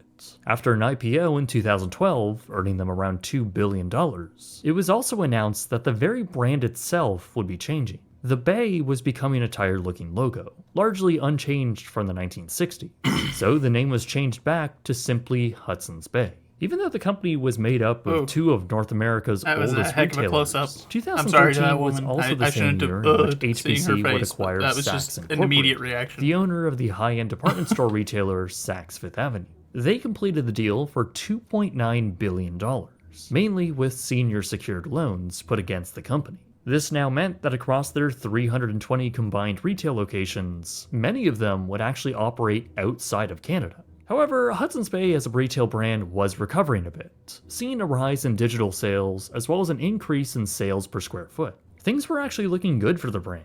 And while there were still plenty of challenging issues ahead, the corporate It is a outlook very seemed to be 60s pretty looking positive. title. 2016 Like was a the big year for the logo company. for your Aside from company. acquiring a Oh. digital retail site for Oh no, what a $250 million, terrible thing the that woman company did to also her face. expanded the Hudson's Bay brand outside of Canada for the first time, opening some truly beautiful stores in the Netherlands. Many of them were modern interpretations of the flagship downtown stores in It is Canada, really pretty. while also Like, I do incorporating dig it. higher-end retail concepts like cafes and restaurants.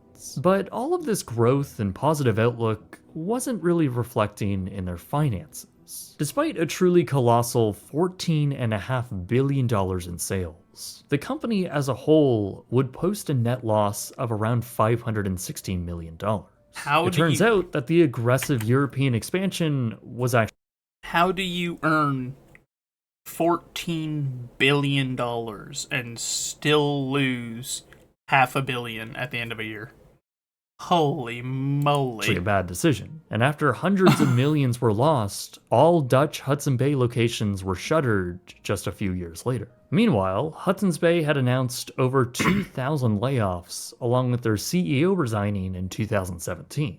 Not good. For the next 2 years, HBC would continue to lose money, over $580 million in 2018 and another $542 million in 2019. It seemed like the brand was on a slippery downward slope, and all of these expensive acquisitions and expansion plans had largely dragged down the otherwise pretty stable brand. In an effort to change things up on the corporate side, a group of investors were wrangled up, including various new foreign private equity interests, as well as long-standing chairman Richard Baker, who had then announced their intentions to restructure the brand.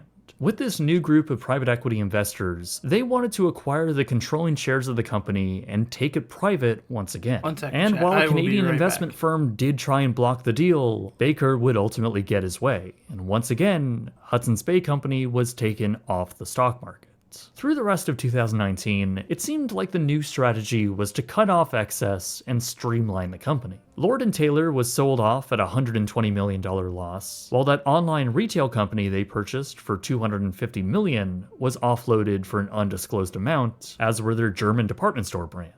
The Hudson's Bay Company, as a corporate structure, now only consisted of their flagship namesake brand and Saks. It was a massive streamlining from where they were just a few years prior. Since they were now private, the company didn't have to disclose financial data. So we don't really know how they were doing since 2019. But I think it is safe to assume that things weren't great, especially following what was about to happen. Of course, all of their retail operations took a pretty big hit during the pandemic, and the subsequent lockdown efforts across Canada and the United States. The sudden halt in day-to-day physical shoppers presumably put a huge dent in the company's overall profits, and clearly they were feeling the financial effects. By 2021, they began a long string of taking out mortgages on key real estate properties, which was already on top of a $150 million loan they had taken from yet another American private equity firm. A year later, they would take out yet another mortgage with a major Canadian bank for two of their downtown locations, collectively worth around $300 million.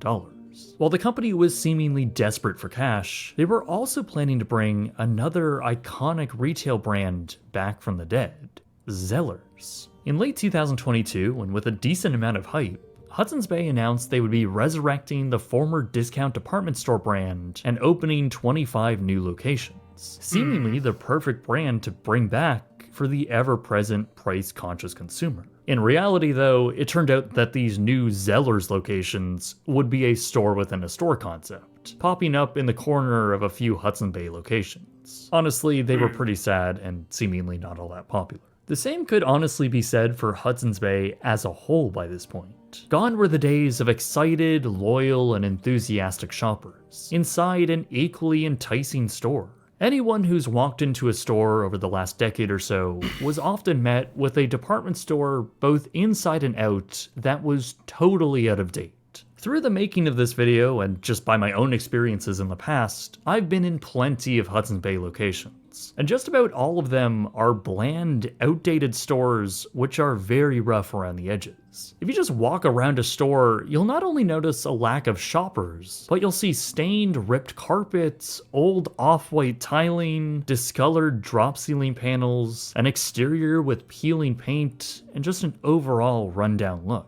Clearly, there were significant budget issues present here. Many of the multi-story locations had their escalators turned off, likely in order to save money on electricity and maintenance. This was while their in-store displays were dismal. I didn't get a great shot of it, but one day when I visited, they had staged these empty water jugs all over the store as some sort of like cheap environmental outdoorsy style display or something. Like what? This was all amongst inventory of tired, unexciting brands, especially for younger shoppers. Much of it is not very competitive with value either, while other categories like home goods all just felt like overpriced junk that you would see drop shipped on Amazon. The home furnishings area had cheap, out-of-style furniture for moderately high prices. That's all while there are multiple other retailers in Canada where you can get equivalent quality for way cheaper. And that kind of applied to many of the product categories at a Hudson's Bay store. So the whole time I was there, I just thought to myself,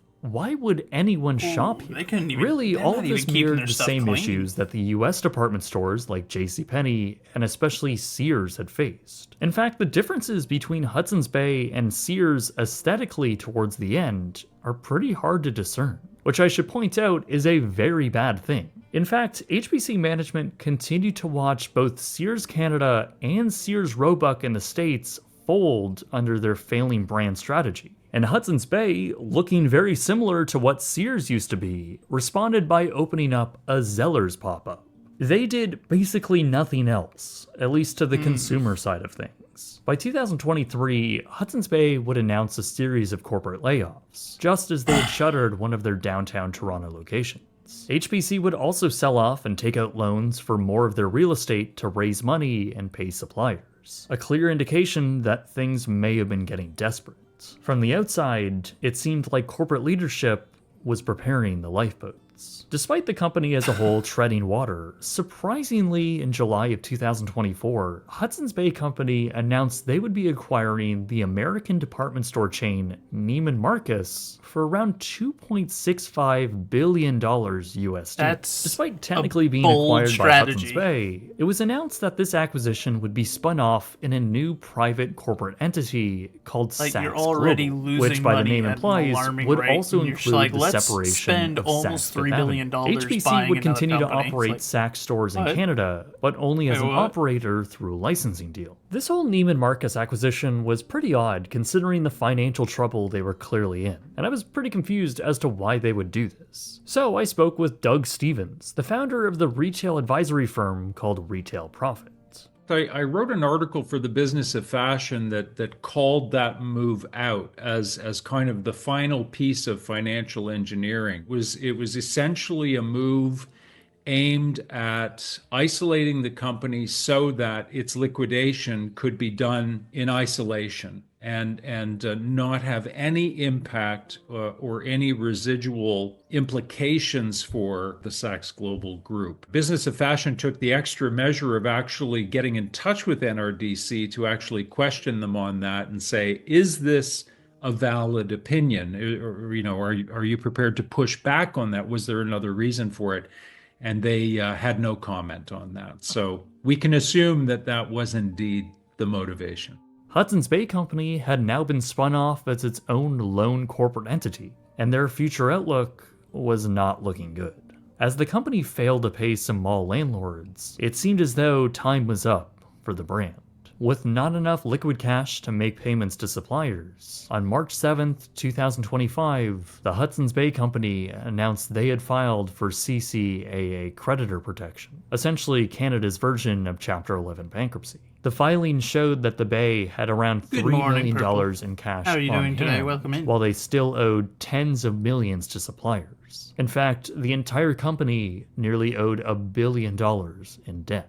By the end of the month, and after various court proposals and little interest to supply cash to keep the retailer going, the decision was made to liquidate everything apart from 6 key stores.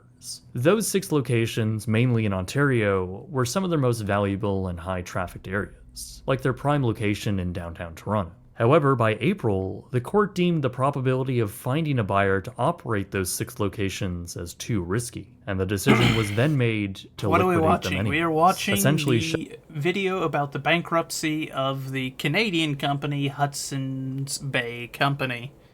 We were just doing it because we were playing a wee bit of Contraband Police, but I stopped that way I could eat, so we put this on. We're just letting the video shutting down the entire going Hudson's Bay Company and selling off everything. So by March 24th, Hudson Bay stores across Canada began their liquidation sales, slowly selling off everything at all 80 locations. As stores continued to close slowly and shut down, planning to conclude in June, the corporate side was also liquidating.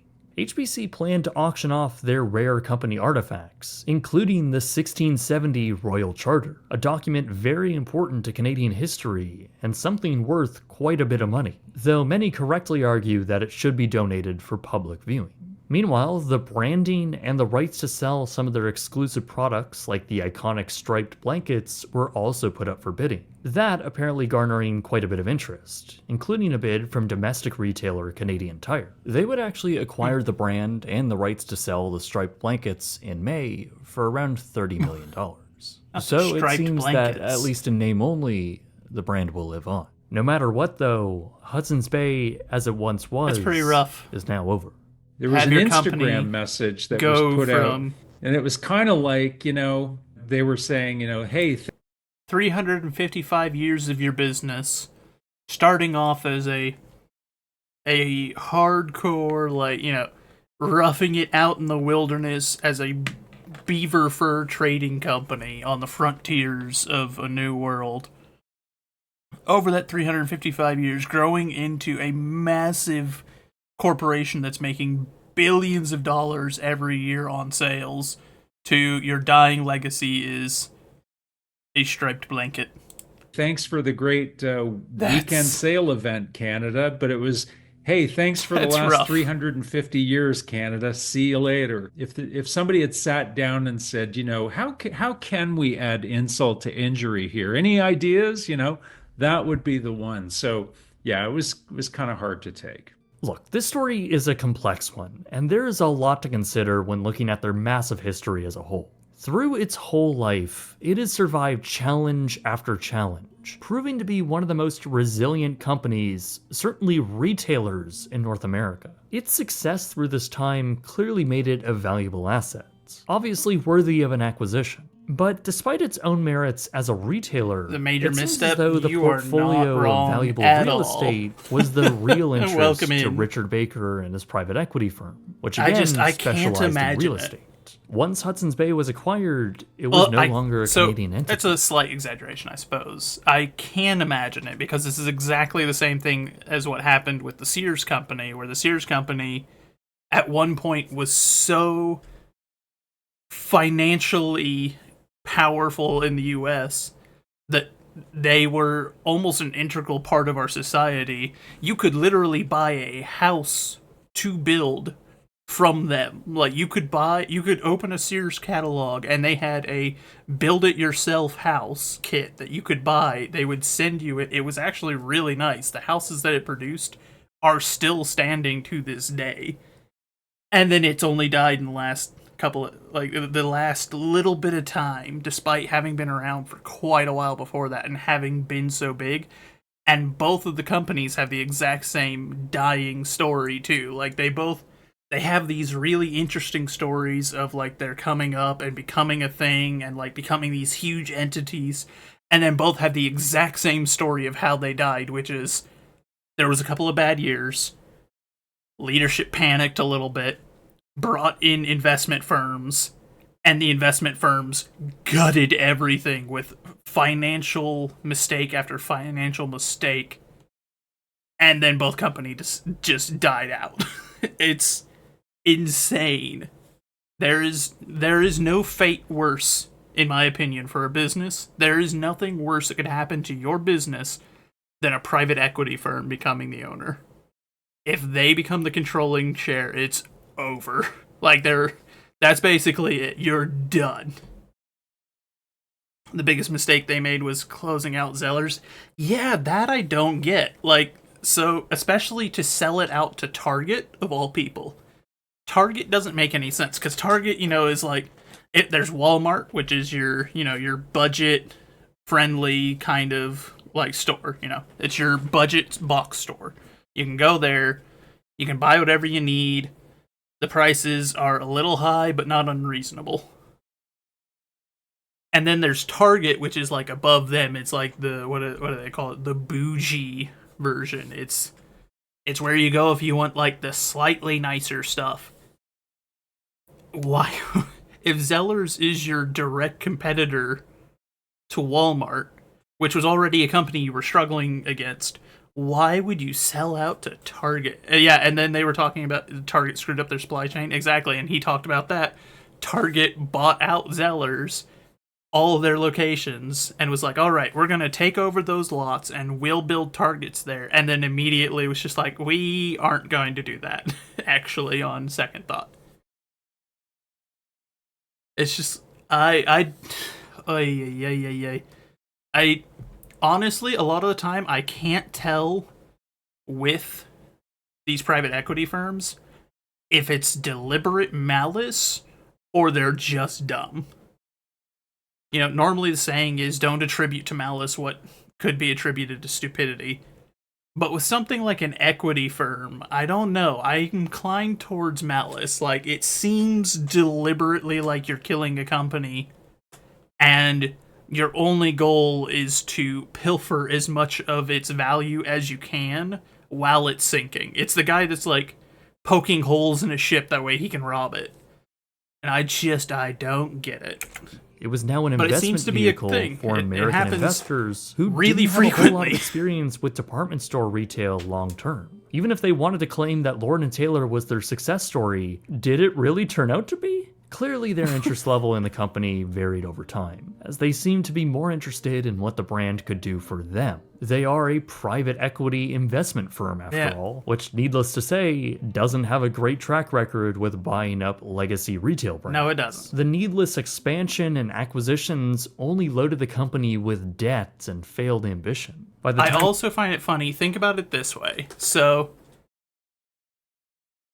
this means that if it is a stupidity thing, if you don't attribute it to malice and you attribute it to the incompetence of a private equity firm, that then means a private equity firm is less capable in the modern day with all the education that we have nowadays and all of the world history and information available at the tips of your fingers. All you need to do is type it into an internet search engine and you could find just about anything you could want. You could learn just about anything you could want. And this company, Hudson's Bay, which is almost 400 years old, lived for 355 years old, and has at least once undergone a complete pivot on its business model. That means that those frontiersmen salesmen that were living, that were trading furs one day, and then the next day were running a mid to high end luxury store. Those guys were more resilient and more clever in business than modern college educated multi-billionaire private equity firms. They were better able to pivot their business than the modern ones could, which is, you can read into that how you want. But I certainly find it to be interesting. And once again, why I say I normally attribute things to incompetence, but I'll be honest, when it comes to an equity firm, I'm inclined to believe it's malice. When the pandemic hits, Hudson's Bay was already facing stiff competition from online retailers. And as many pointed out, it had been grossly underinvested. And it's not like department store concepts don't work in Canada, because they actually do. Many brands like Uniqlo do a tremendous job at targeting specific consumers, while the Quebec-born Simon's department store has seen great success and is even expanding right now by staying modern and curating a relevant product selection housed in nice stores. As analysts have pointed out during this whole debacle, consumers still like going to department stores. They just don't like going to department stores from 2006. And that's exactly what the modern Hudson's Bay department stores felt like.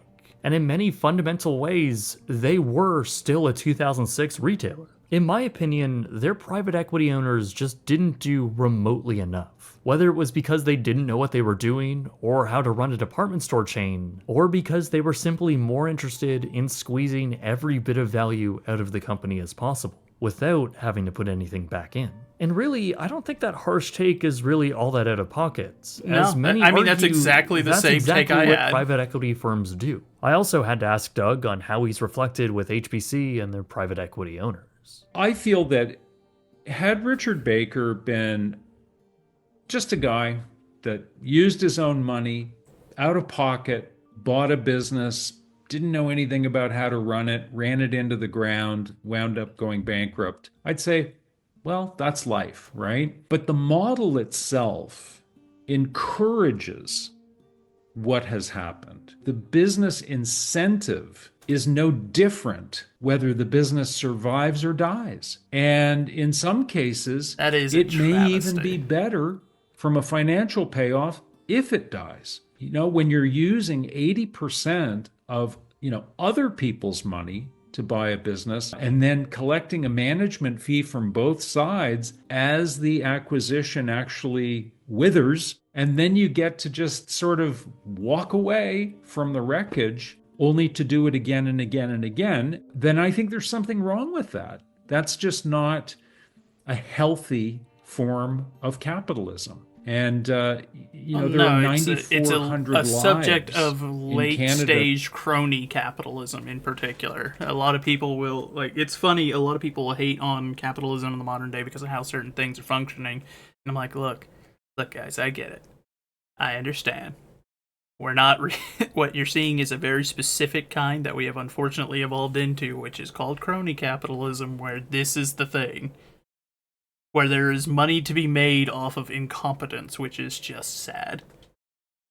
Yesterday you listened to Hamilton for the first time all the way through and completely wrecked you. Turns out it's not just Epic the Musical, you just like musical theater. Fair enough. I also like musical theater, but I've never... I like it. I've seen very few musicals, and I have not seen Hamilton or Epic. I've not seen either one. And while I'll admit Epic tempts me, I'll be real honest, I have very little interest in Hamilton. That are now affected by that model. There's a lot of blame to be thrown around here, and the complete negligence and even ignorance from the owners is also just infuriating. Back in early 2023, the company's chairman, Richard Baker, said that, quote, "The Hudson's Bay Company is at the greatest value and financial strength it has been since 1670. He also said that, quote, "I plan on being the governor of the Hudson's Bay Company until the day they put me in the ground." In the end, and then he sold it all out. Story. For me, this might actually be the most angry and sad I've ever been while covering a brand in the series. This is a company which has been around for 355 years. That's 3.5 centuries of weathering nearly every type of adverse world event you can think of. Which really puts into perspective how ridiculous it is that it only took just a few years to bring it all down. One of the most iconic Canadian companies brought down, mind you, by a foreign investment firm. So of course this is all extremely frustrating and pretty And if sad. that doesn't sound But what's familiar, even more disappointing is what the brand could have that been. is going on if they here had in the gotten US the an awful investment lot, they too. There are desperately a lot needed to make their stores a pleasant place there to are be a lot of and foreign focus not only on the investments that iconic have striped a heritage lot of items, control but also on over modern apparel and accessories that made like other traditional US companies that are running them into the dirt.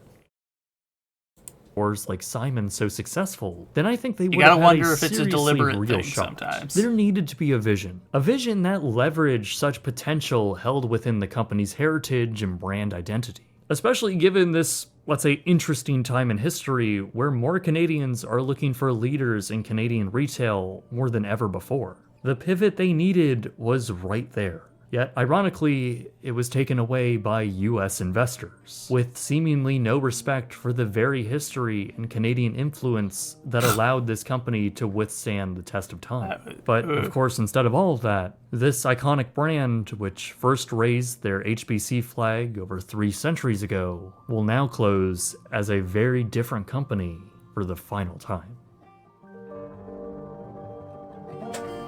This video was particularly difficult to research, since not only was there so much information about the brand, but its history has been covered by so. That is a perfectly good example of the kind of stuff we've been talking about here, though.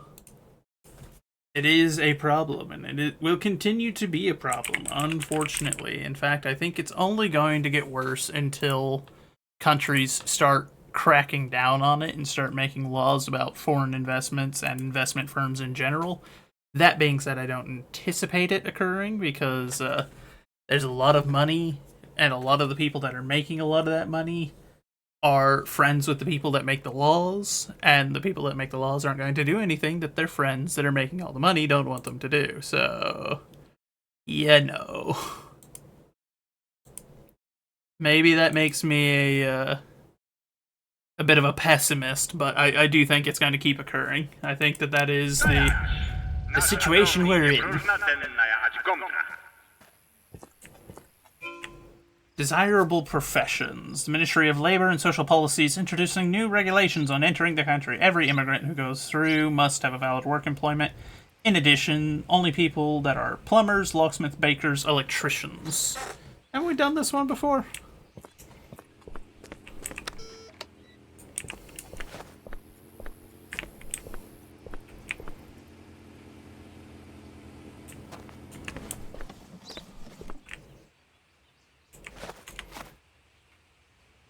Electrician, okay. Sarek Terzi.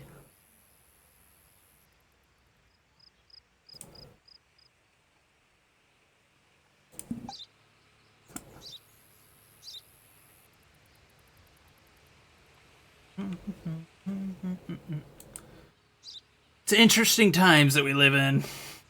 That much is for certain. 2345 YZ.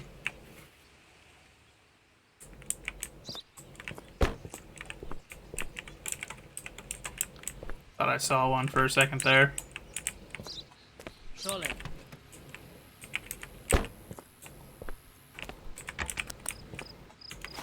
About 90, really a 4x4.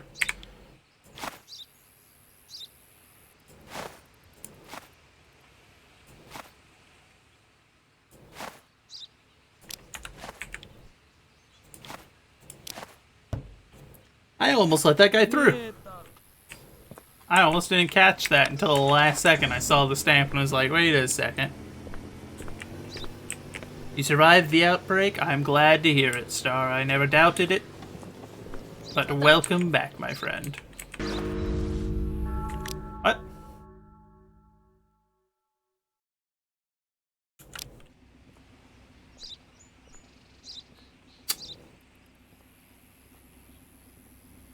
Hey,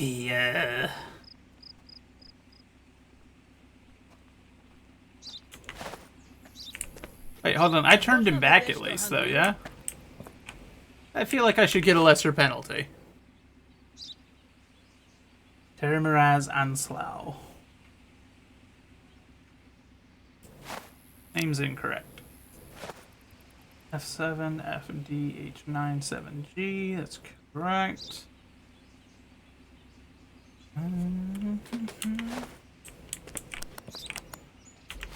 Kid 2294 WI, that is correct.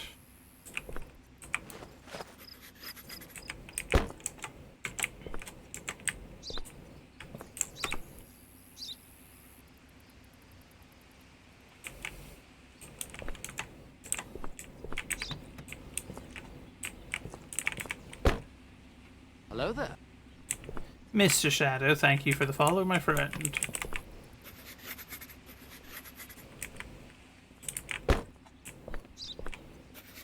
Yeah, pick some of them from the other sources. Fair enough, fair enough.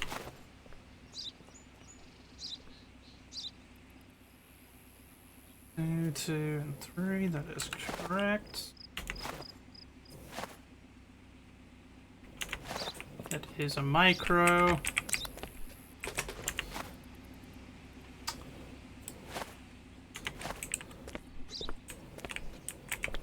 Yeah, I'm glad that it passed you guys over. That is good news.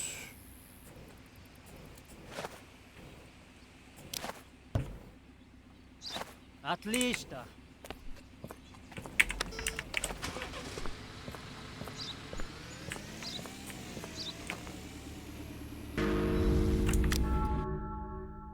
Expirations.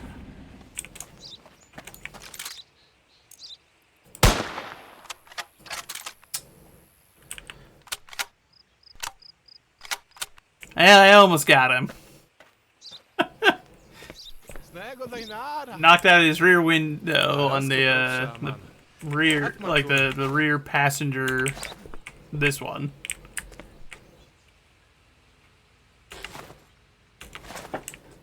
Sir, your picture appears to be very out of date.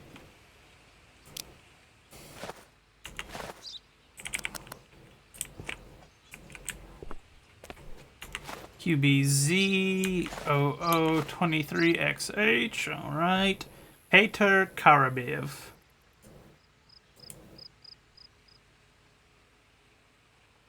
Alright. Journalist. I'd turn you away just for that job regardless. They don't even have to tell me. That one I'll happily turn you back for. What the...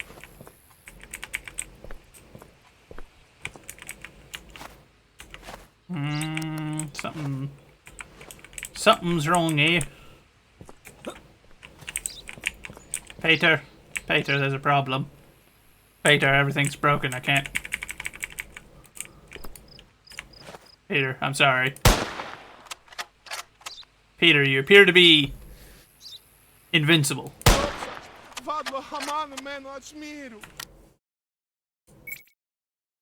We're gonna restart the day. Something broke there, and we also just weren't doing very good. Hold on, let me see if...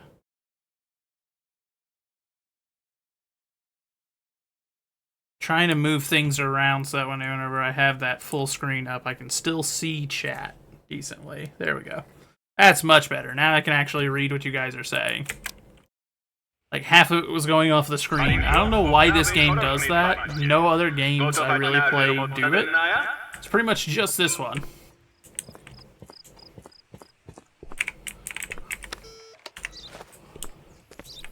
Least you can do for a fellow Christian? Well, you're certainly welcome here, my friend.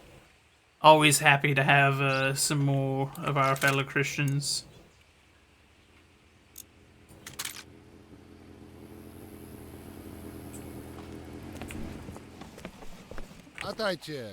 Hello.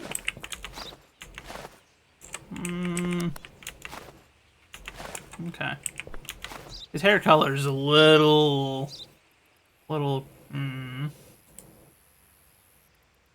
He's a plumber. That checks out.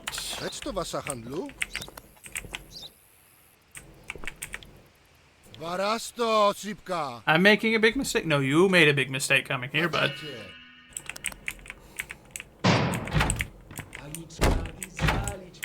I thought one of them was about to commit the one thing that you don't do when you're in my jail cell.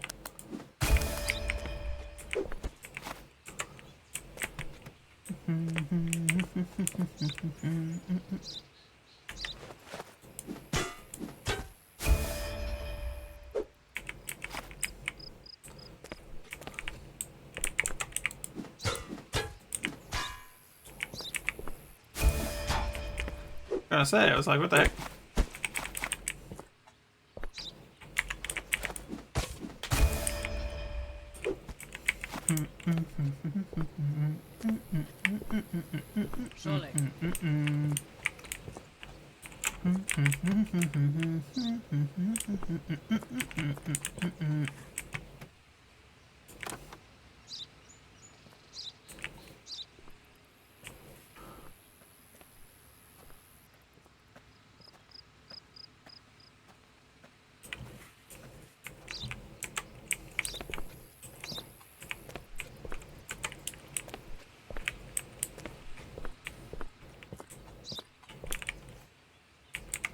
Okay, I think that's all of it.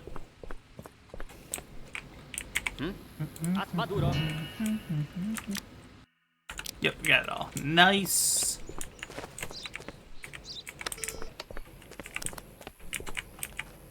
Don't try to run my checkpoint, sir.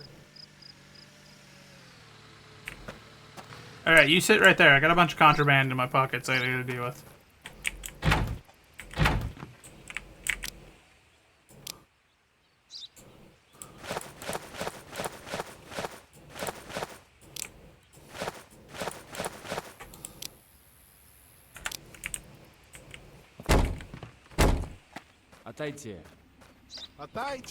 Alright, let's see your documents, bud.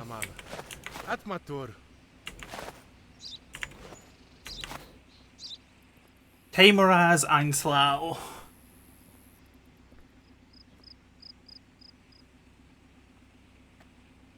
March, February, you get on those.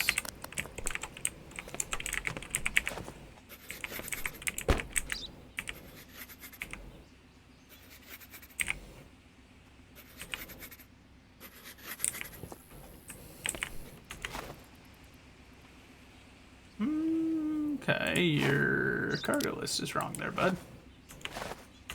Kid 2294 WI, that's correct.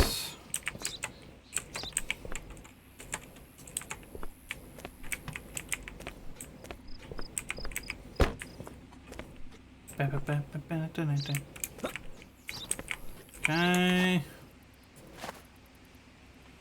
United Raleigh, that's correct.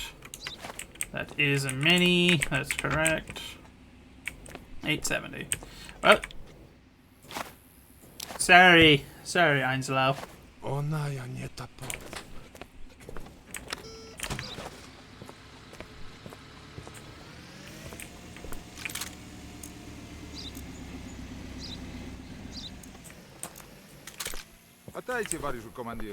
Hello.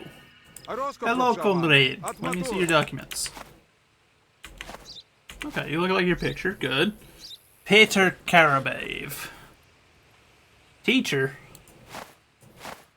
That's almost as bad as a journalist. Not quite as bad, but...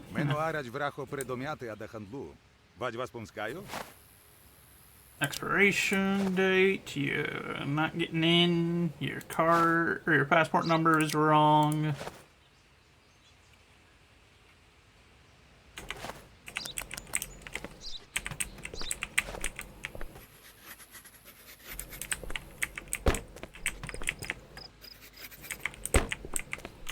QBZ, okay, 3 and 2, okay, QBZ 0023 XH, okay.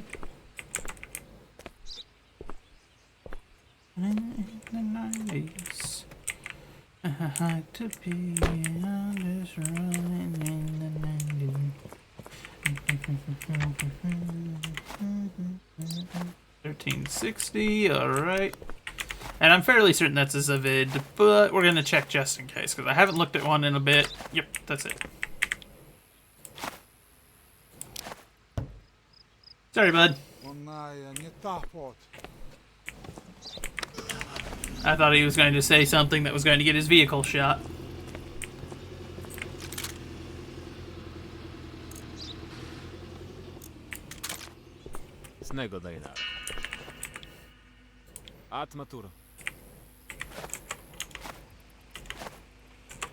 Look like your picture. A plumber, okay, so he hasn't immediately failed. Mattis Glotoni. Glonti. Glonti, maybe? I don't know. In the 90s. To be. I'm just running in the 90s. That's good. I don't know why I opened that book. I felt like there was something I needed to look up, but maybe not. I'm losing my mind. If I ever had it to begin with, some would debate.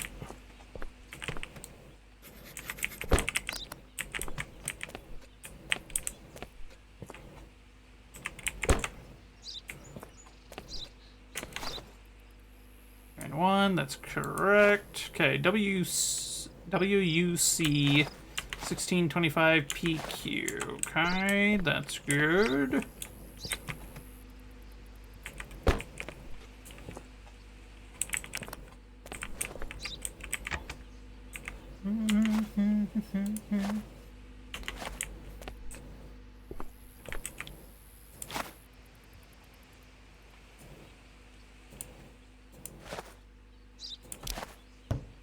Pretty sure plumber was one of the approved jobs.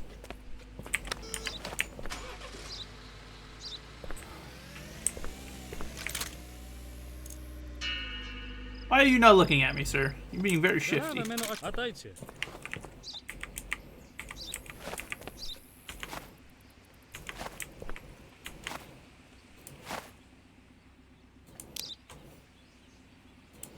Kadir Demarin.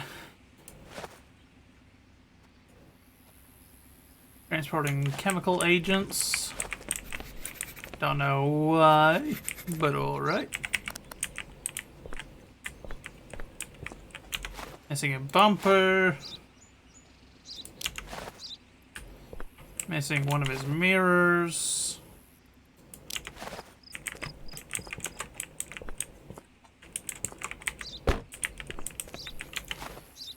Got 2 flat tires.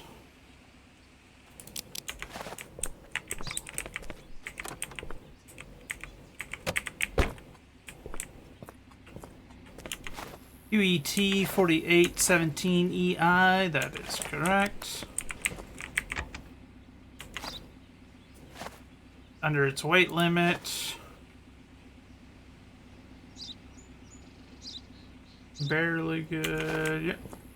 Everything appears to be in order. Cause no trouble. Let's breathe violence in this way.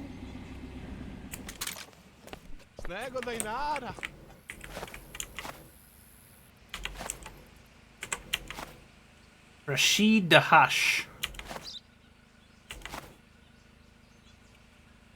A lumberjack. Is that one of our... Nope. Sorry, bud. You have been deemed a not useful job. Sorry, I was hearing something outside and I was trying to figure out what that was. Jockey, was that thunder? I heard. If you're listening in the chat.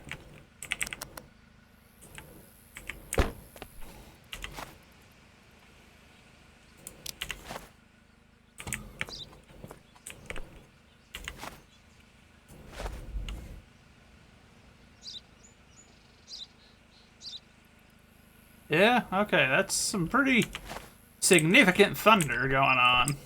Sounds like the storms are moving into our area now. 3 and 2, that is correct. In fact, we may have to wrap stream early, depending on how bad that is. Chunky, are you checking the weather right now, or should I get it up?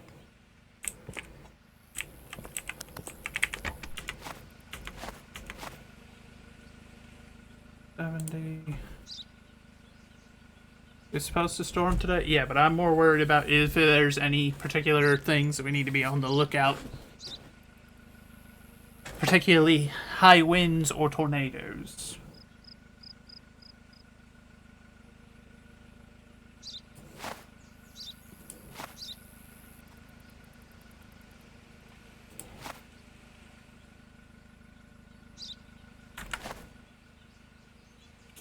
Yeah, that's correct.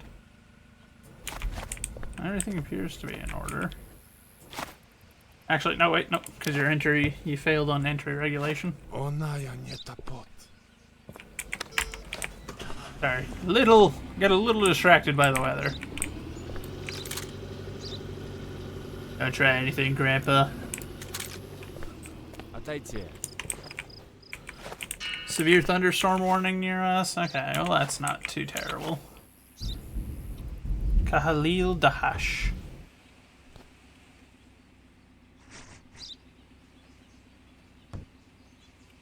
Well, chat, if I suddenly disappear, that means that the weather has gotten me.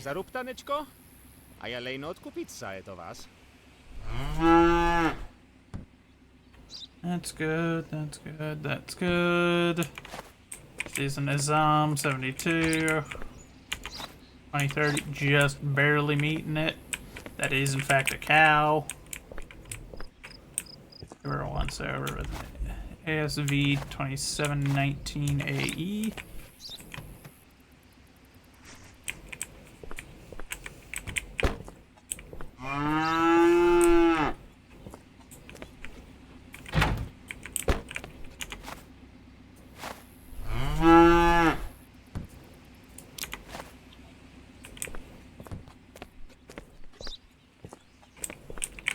Missing both mirrors.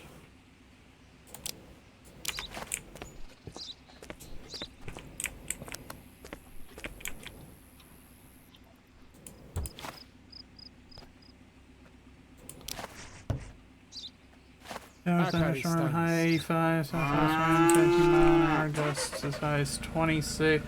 Chance precipitation 90%. Okay. I'm not seeing anything in that lineup that's too worrisome. The wind's a wee bit high, but it's not terrible. Nothing unusual for Oklahoma. My only concern is getting a rainstorm with this kind of heat. But we'll see. We'll see if that ends up being a problem.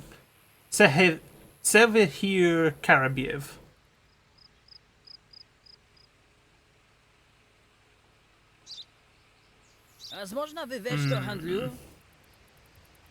But yes, as I said, chat, if we suddenly disappear, the weather has gotten us. Thankfully, I've got the power supply unit here that should protect my PC from anything. It will eat the damage before the PC does, thankfully.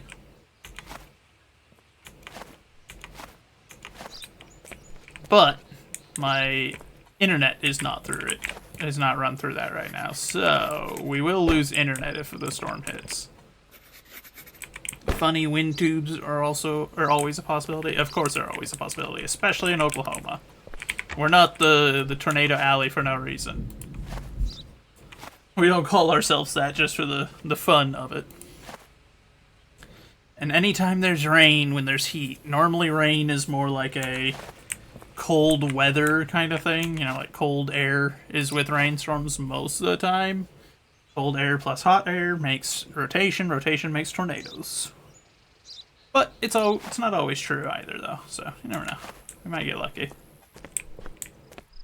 Everything appears to be in order, despite your car being busted looking. I didn't see anything that was incorrect.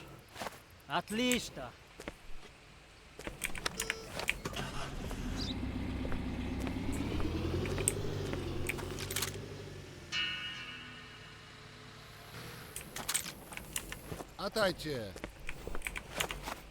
And it just immediately ping that he's got a broken light. Peter Vilkov. Peter Vilkov.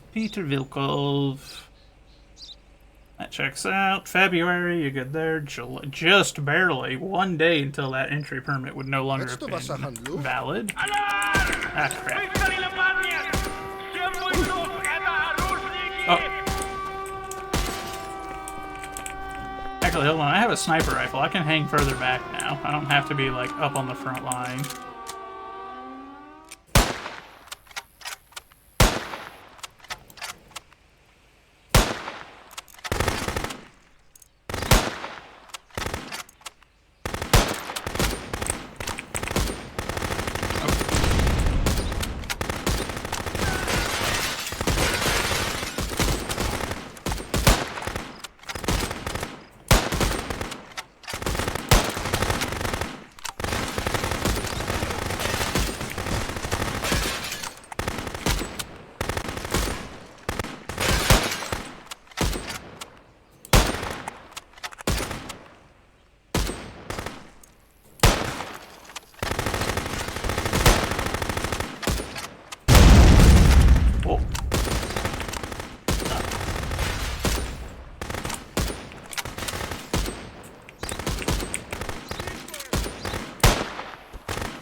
Why is that guy just bulletproof? What's going on there?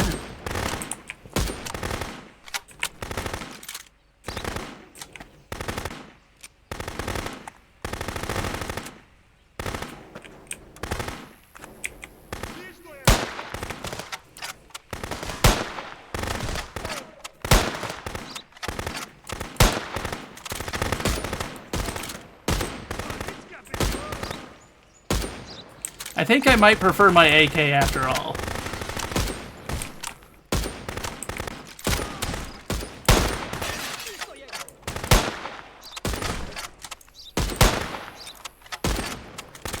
Like, this kill's way better, but between a very limited mag capacity and the fact that I don't even get the stripper clip to reload it.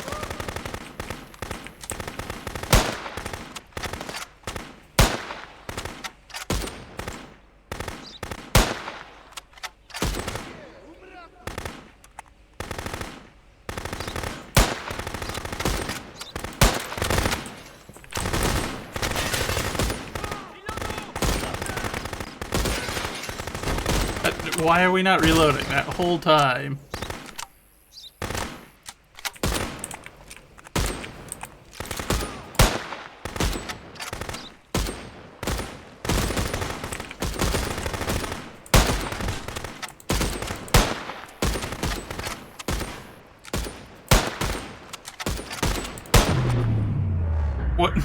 What's this about?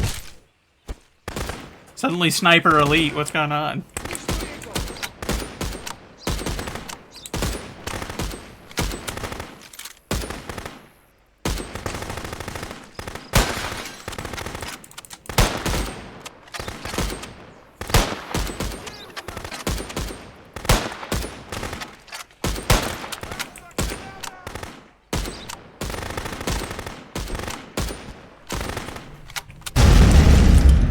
My building. That car.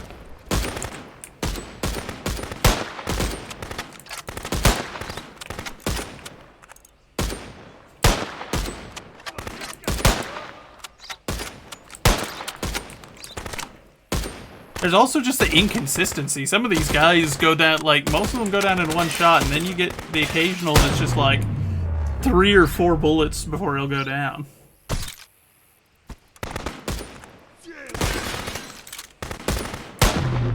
Why am I getting all these, like, what's this all about? Eh?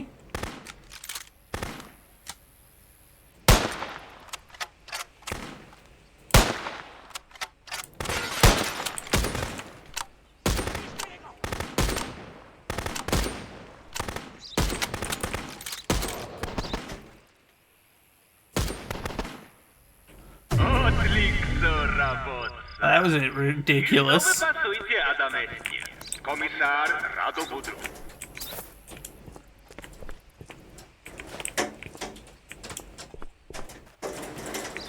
Uh-oh.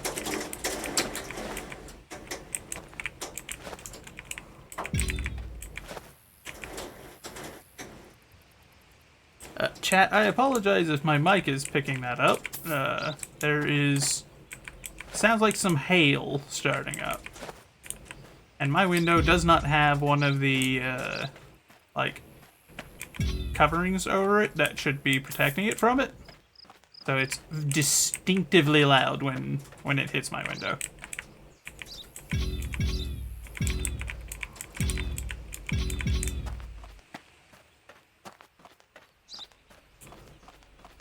Well, hello, Val.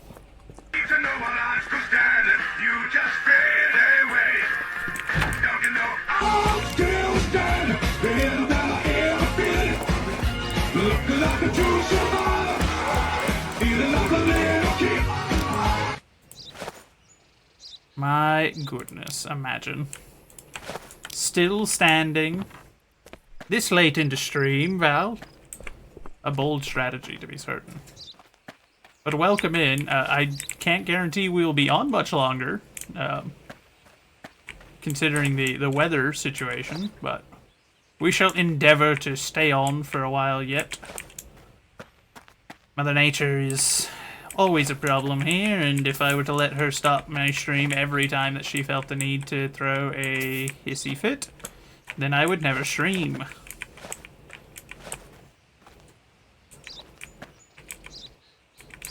Give me that. Okay, I like this change. This is a good change that the devs have made. Especially that these don't, like, instantly disappear.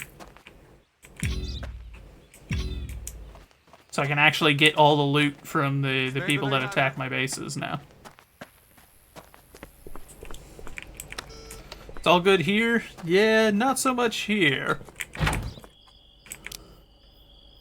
As here, Mother Nature has decided to throw quite the hissy fit.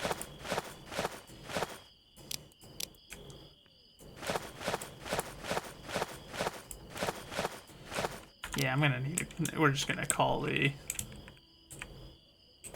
transports.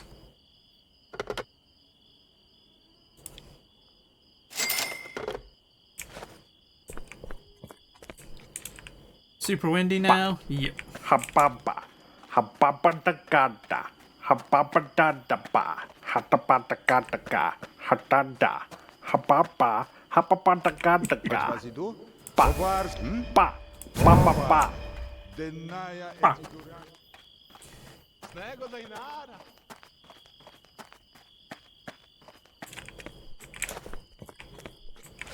Pass the ammunition, praise the Lord.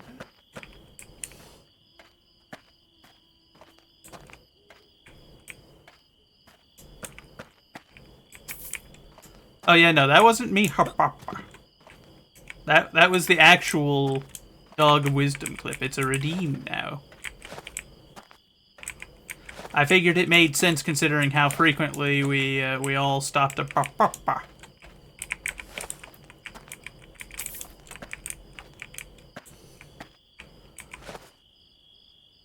National weather tornado warning till 5 o'clock. Oh, come on. That's annoying. Jockey, keep an eye on that radar for me if you would.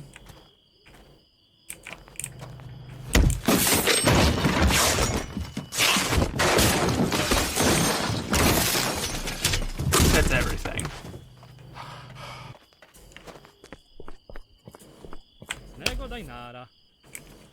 Yes, I know, thank you. My phone's still trying to inform me about the warning. And I'm just like, yes, I'm aware, thanks.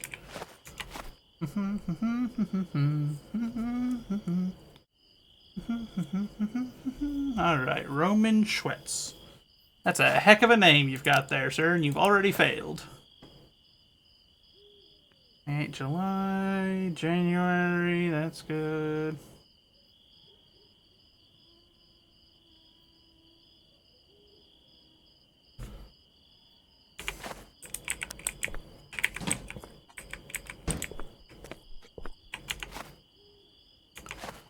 Not with that attitude, it won't help, Chalky. If we throw enough ammunition into the storm, surely it will have to submit. Clearly. That's how that works. If we bomb the storm, it can't be a storm.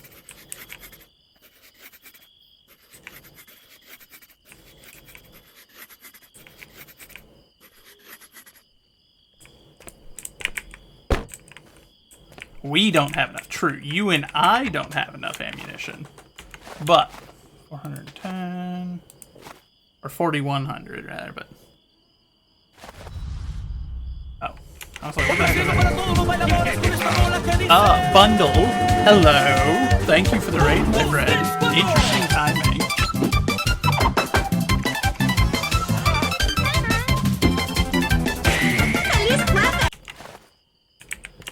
But welcome in, my friend. We'll see if we can stick around for that raid to keep everyone here for a bit or not. But we shall find out. Alright. Go. Been busy, but you're alive. Good news on that. We are also alive. We shall see if we're still alive after the weather. Since it seems to be determined to assassinate us. Which is terribly rude of it. Some would say it's the rudest.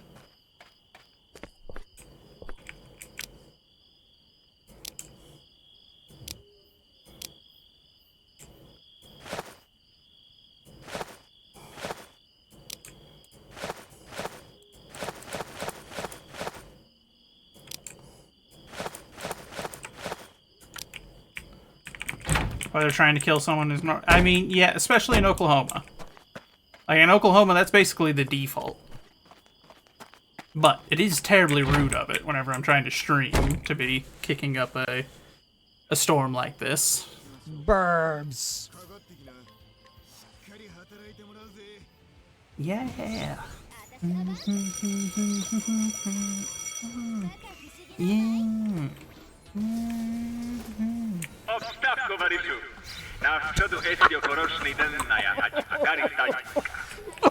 As much as I want to open the place, we got a slight priority change.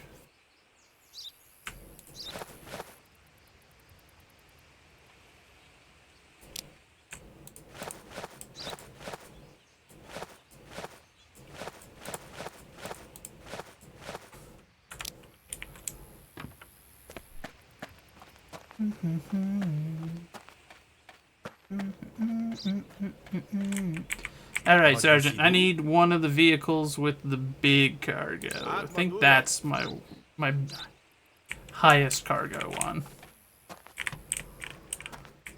There it is.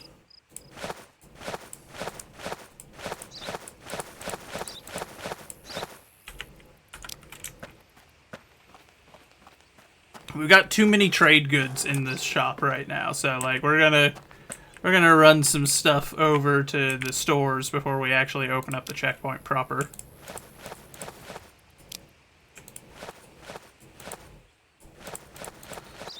Gonna run and make some food and take your meds and whatnot. Alright, my friend, you go take care of what you need to take care of. We will potentially be here when you get back. We'll find out. Actually glad you live in Eastern Canada. I mean, there are trade-offs.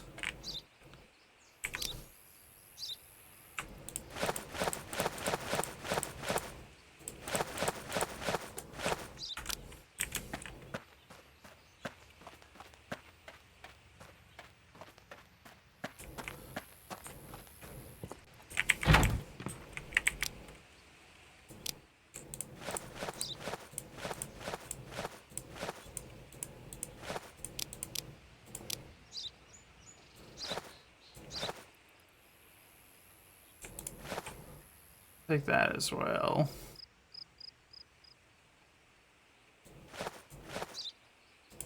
Do an arrangement like that, and then... Oh, okay, I guess we'll hold on to the contraband for now, and we'll just take that, or we'll have that all delivered in on another time.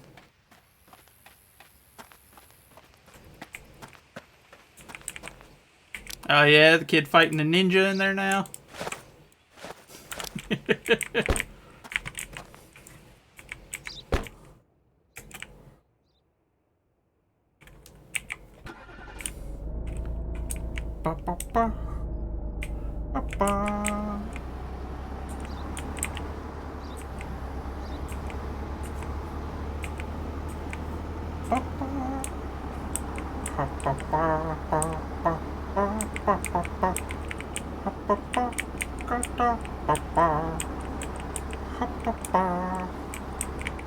Looked like something out of Alien. Uh-oh.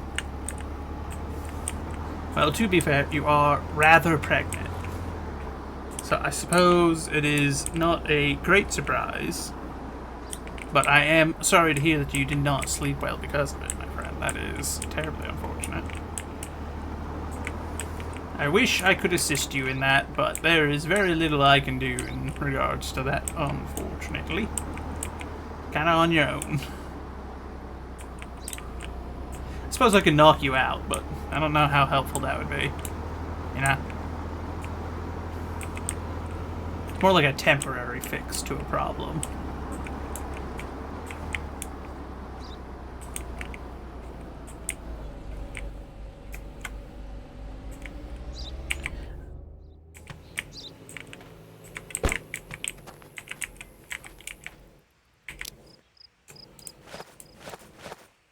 Wait, hold on. I can't sell that to this guy. I can just sell him the ammunition and whatnot.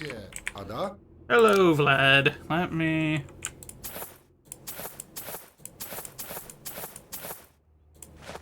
No, okay, I figured. So here's what we do.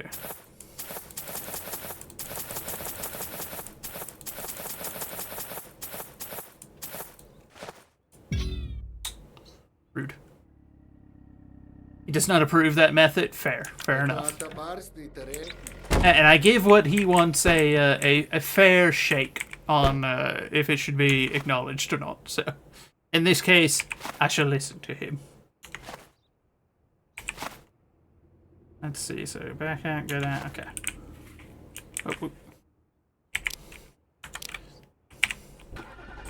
I've been playing too much Roadcraft. I've forgotten all the controls to this. Don't you hit a police vehicle. I'll arrest you.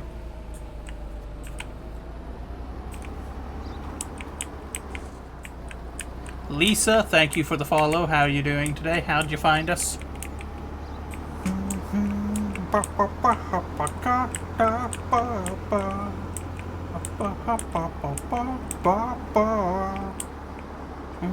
Ah! There was a fence there.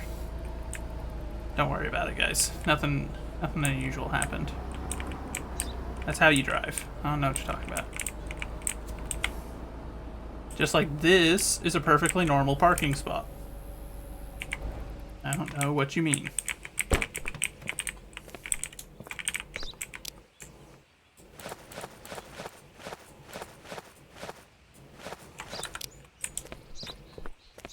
Отдайте варежу командиру. Отдайте. А, да?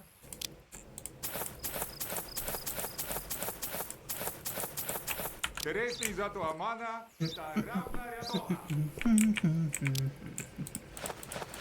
what, you don't regularly see, like a police van or a police truck pull into a park in front of a bar and start selling cigarettes and vodka to the bar?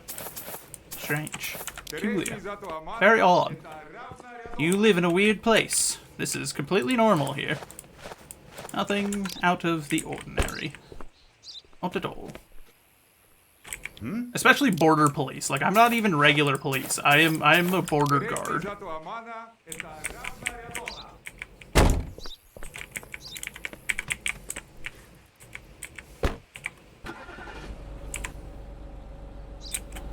Sounds like a cool cop. I am the coolest of cops.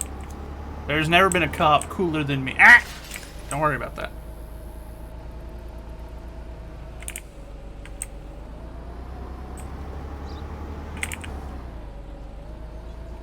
That's why it's armored. It can take more abuse.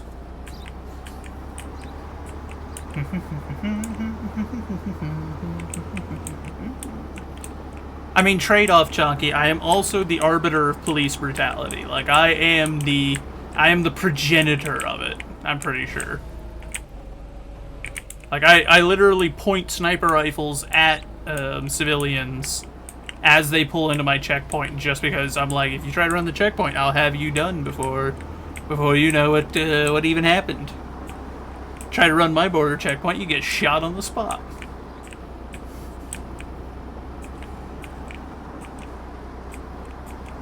Oh no, it's the song. One of the only songs that actually can make some kind of emotions occur in my cold, dead heart. It's actually not cold and dead, it's mostly been revived, thank you to the Lord. But, you know what I mean. I'm jaded, I don't feel much with not most things, but this song, it do make me feel sad. Wistful, I think is the correct word, maybe. I don't know. I'm using big words again. I don't know if I'm using them correctly or not. Or I know that I don't know if I'm using them correctly or not, but, you know. Don't think about it. Honey, I'm home.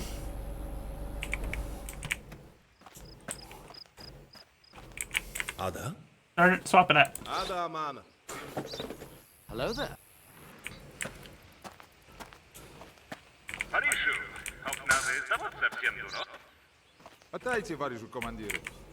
Hey, Junkie. Junkie, do you want to get your chance to use the hammer for a change?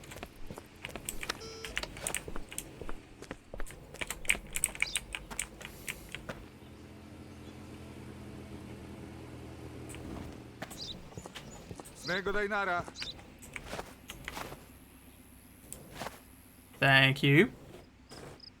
Kadir Abbas. Abba? Abba? I have to let him through. He has Abba in the name. And he's transporting 2 toilets. You have to trust someone that transports toilets. Abba. Indeed. He is one of us. He is Mbapa.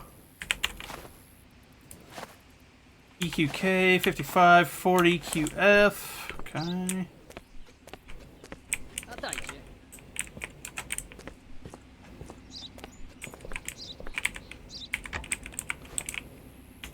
1370. And it is really a 4x4.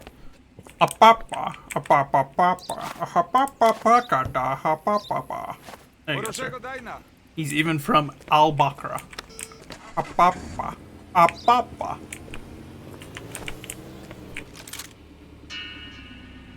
He's French!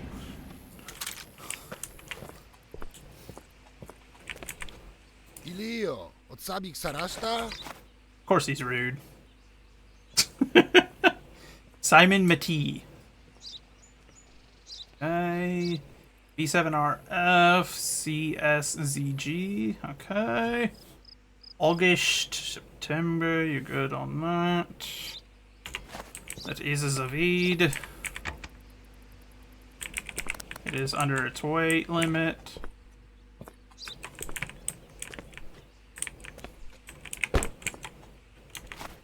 EMB 9362 WA. Okay.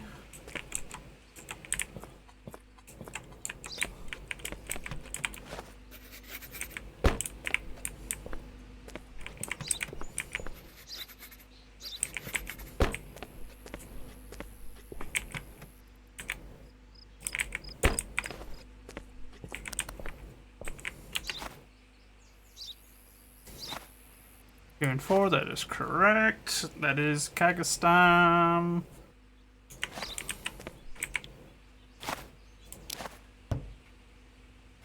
Alarachlo.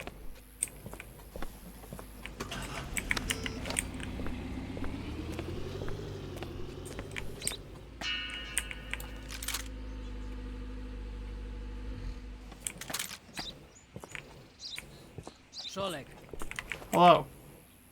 Is this really necessary? Yes. Nice police movement. I don't know if I could be considered a good police officer. But I am an effective one. A haggle? Actually, no, wait, I already sold all the stuff that I could haggle with. All I have now is contraband, and I don't want to sell him contraband. That's illegal. Erase Solak. A locksmith? Is that one of the ones we're letting through? Yeah, okay. I thought it sounded right. March, August. Yeah, yep, you're not getting in, bud. What a shame, Solak. Your name's also incorrect.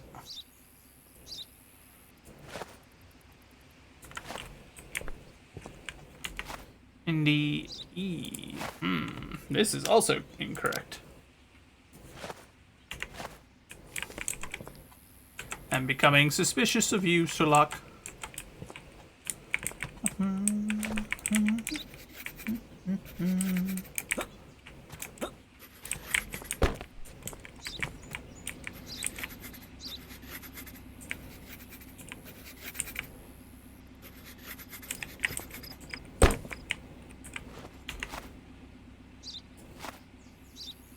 Three gas ranges, 3 apple crew.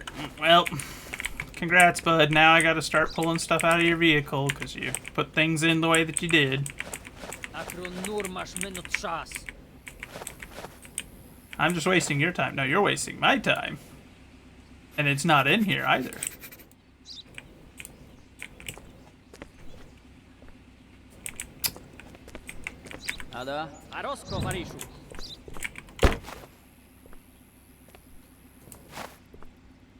So, let's see. Cargo list is incorrect.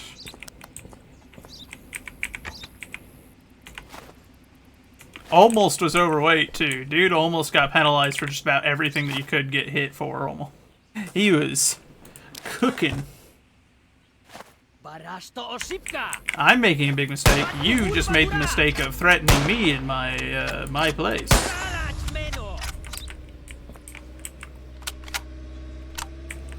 Don't do that. We don't make threats in my checkpoint, alright? Because if you make threats in my checkpoint, your car gets shot. Oh boy, a tornado warning. Chunky, they issued the... Oh, wait, a warning? Did they upgrade it from a watch?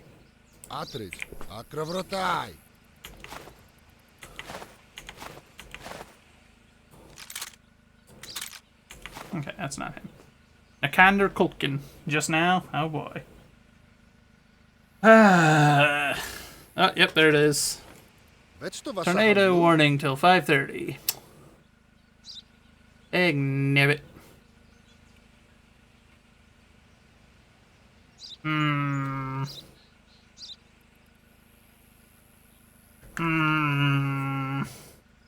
I might have to stop stream. Donkey, how bad does it look outside right now? Is this them being overly cautious, or does it actually look like it could be a possibility?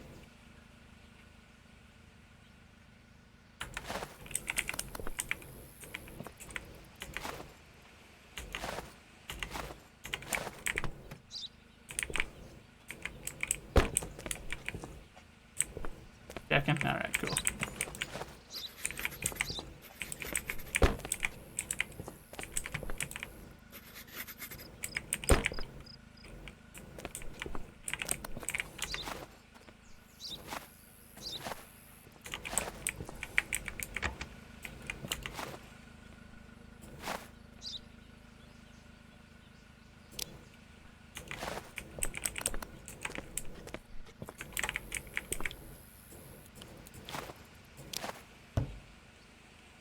Atajo, siem rachowy. Sturwa durasz.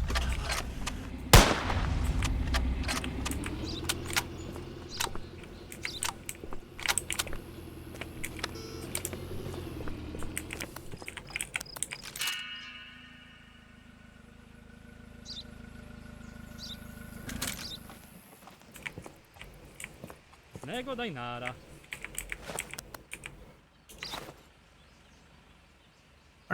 Ardalian Sarkis. He's a teacher. He fails that then.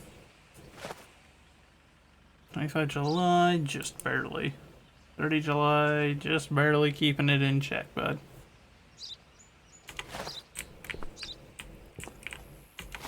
LTW 1856 DB.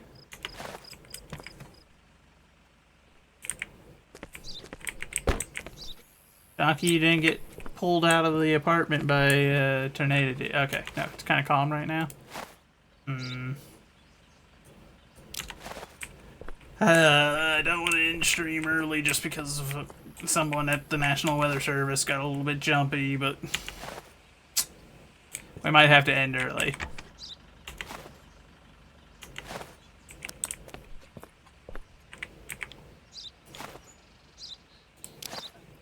Okay, we'll get through this day, then we'll wrap it and find someone to raid, I guess, because, you know, didn't like it, but...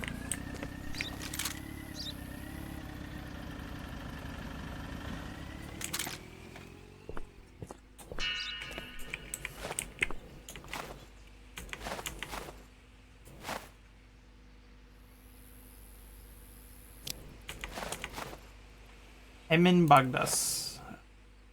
Things wrong.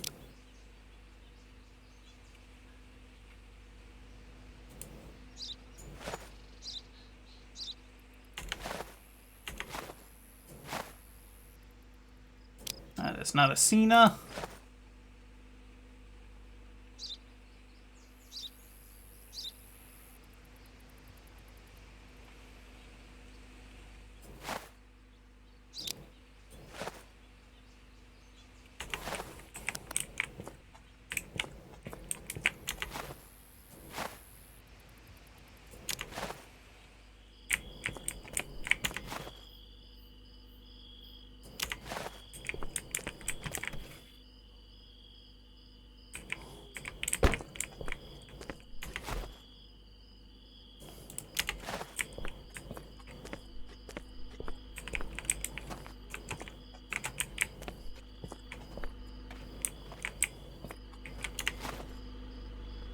$18.88 EUY, that's correct.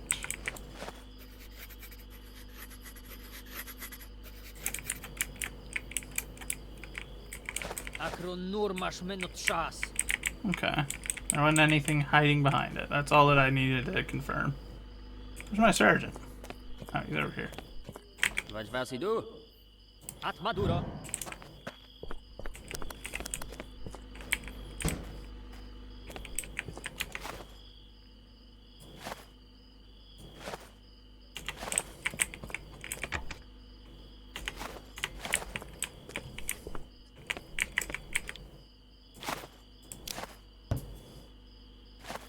Atayu siemrachowy.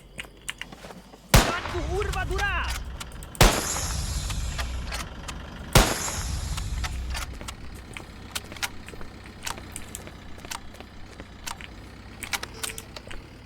One of these days, people will understand you can't just shout profanities at me in my checkpoint or threaten me. Unless, of course, you want to, you know, get your car shot up. I can afford the penalties. Ismail Aseni.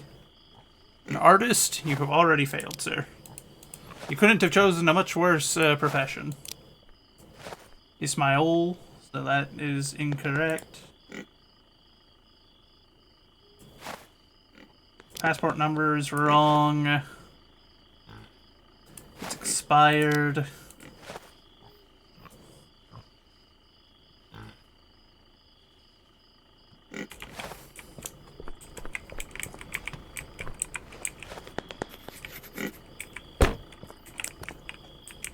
I'm gonna start his villain arc. I mean, if he wants to be a villain, he's free to come and assault the checkpoint. Multiple people before him have tried, and they have all died. There have been many a man who have died attacking this checkpoint. Hundreds, even, at this point. Easily hundreds, considering my average attack group is 42 people. And we get attacked at least once a week.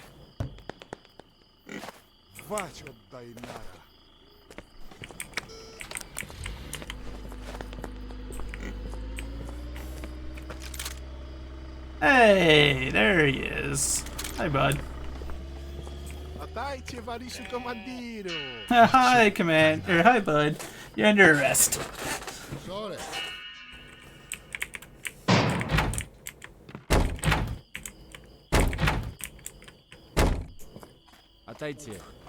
I thought that one looked familiar. He was our most wanted for the day. Clear the inspection zone, Sergeant. Thank you. Made $29,000 at our current point. Let's see. Are there any upgrades left to get for the facility? No.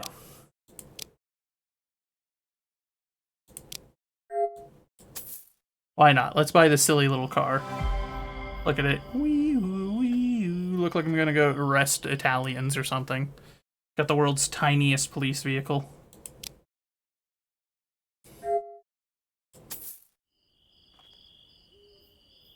There we go. We even upgraded it. Now it's even faster.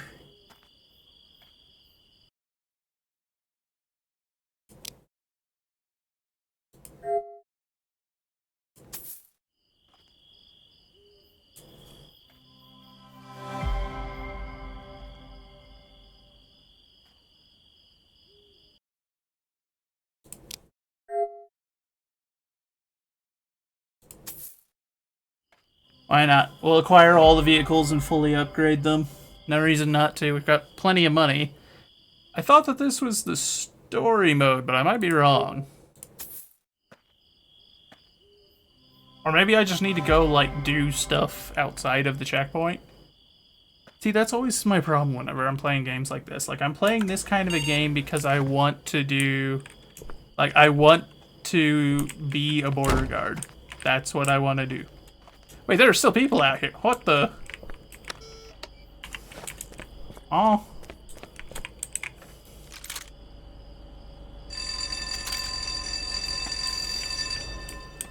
Congrats on being the last person of the day, I guess.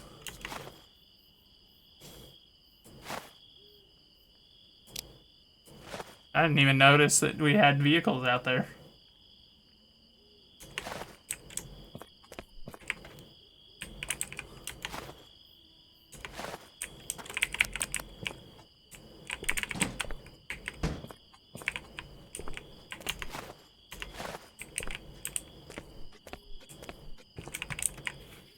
Oh, I didn't mean to get in your car, bud.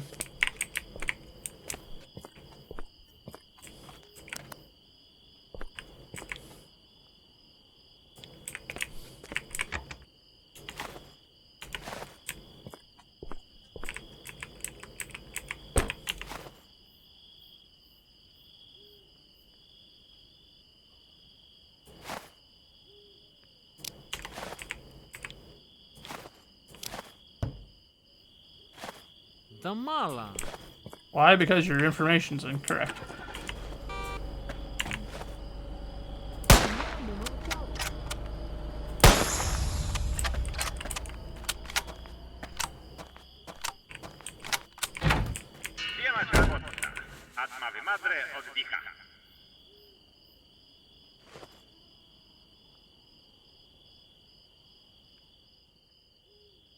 Bang, bang, bang, bang. All right.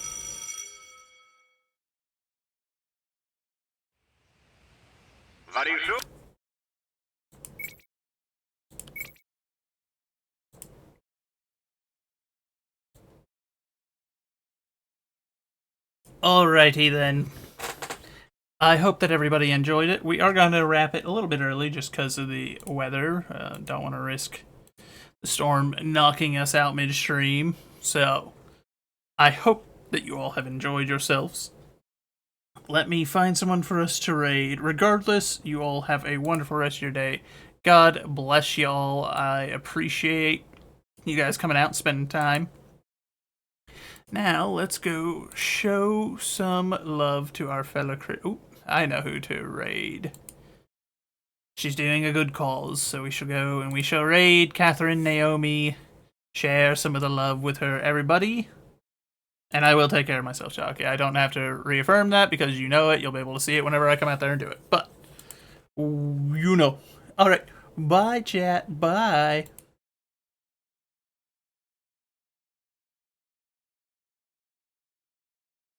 Franchise. No, the cheese. Not the cheese. I'm not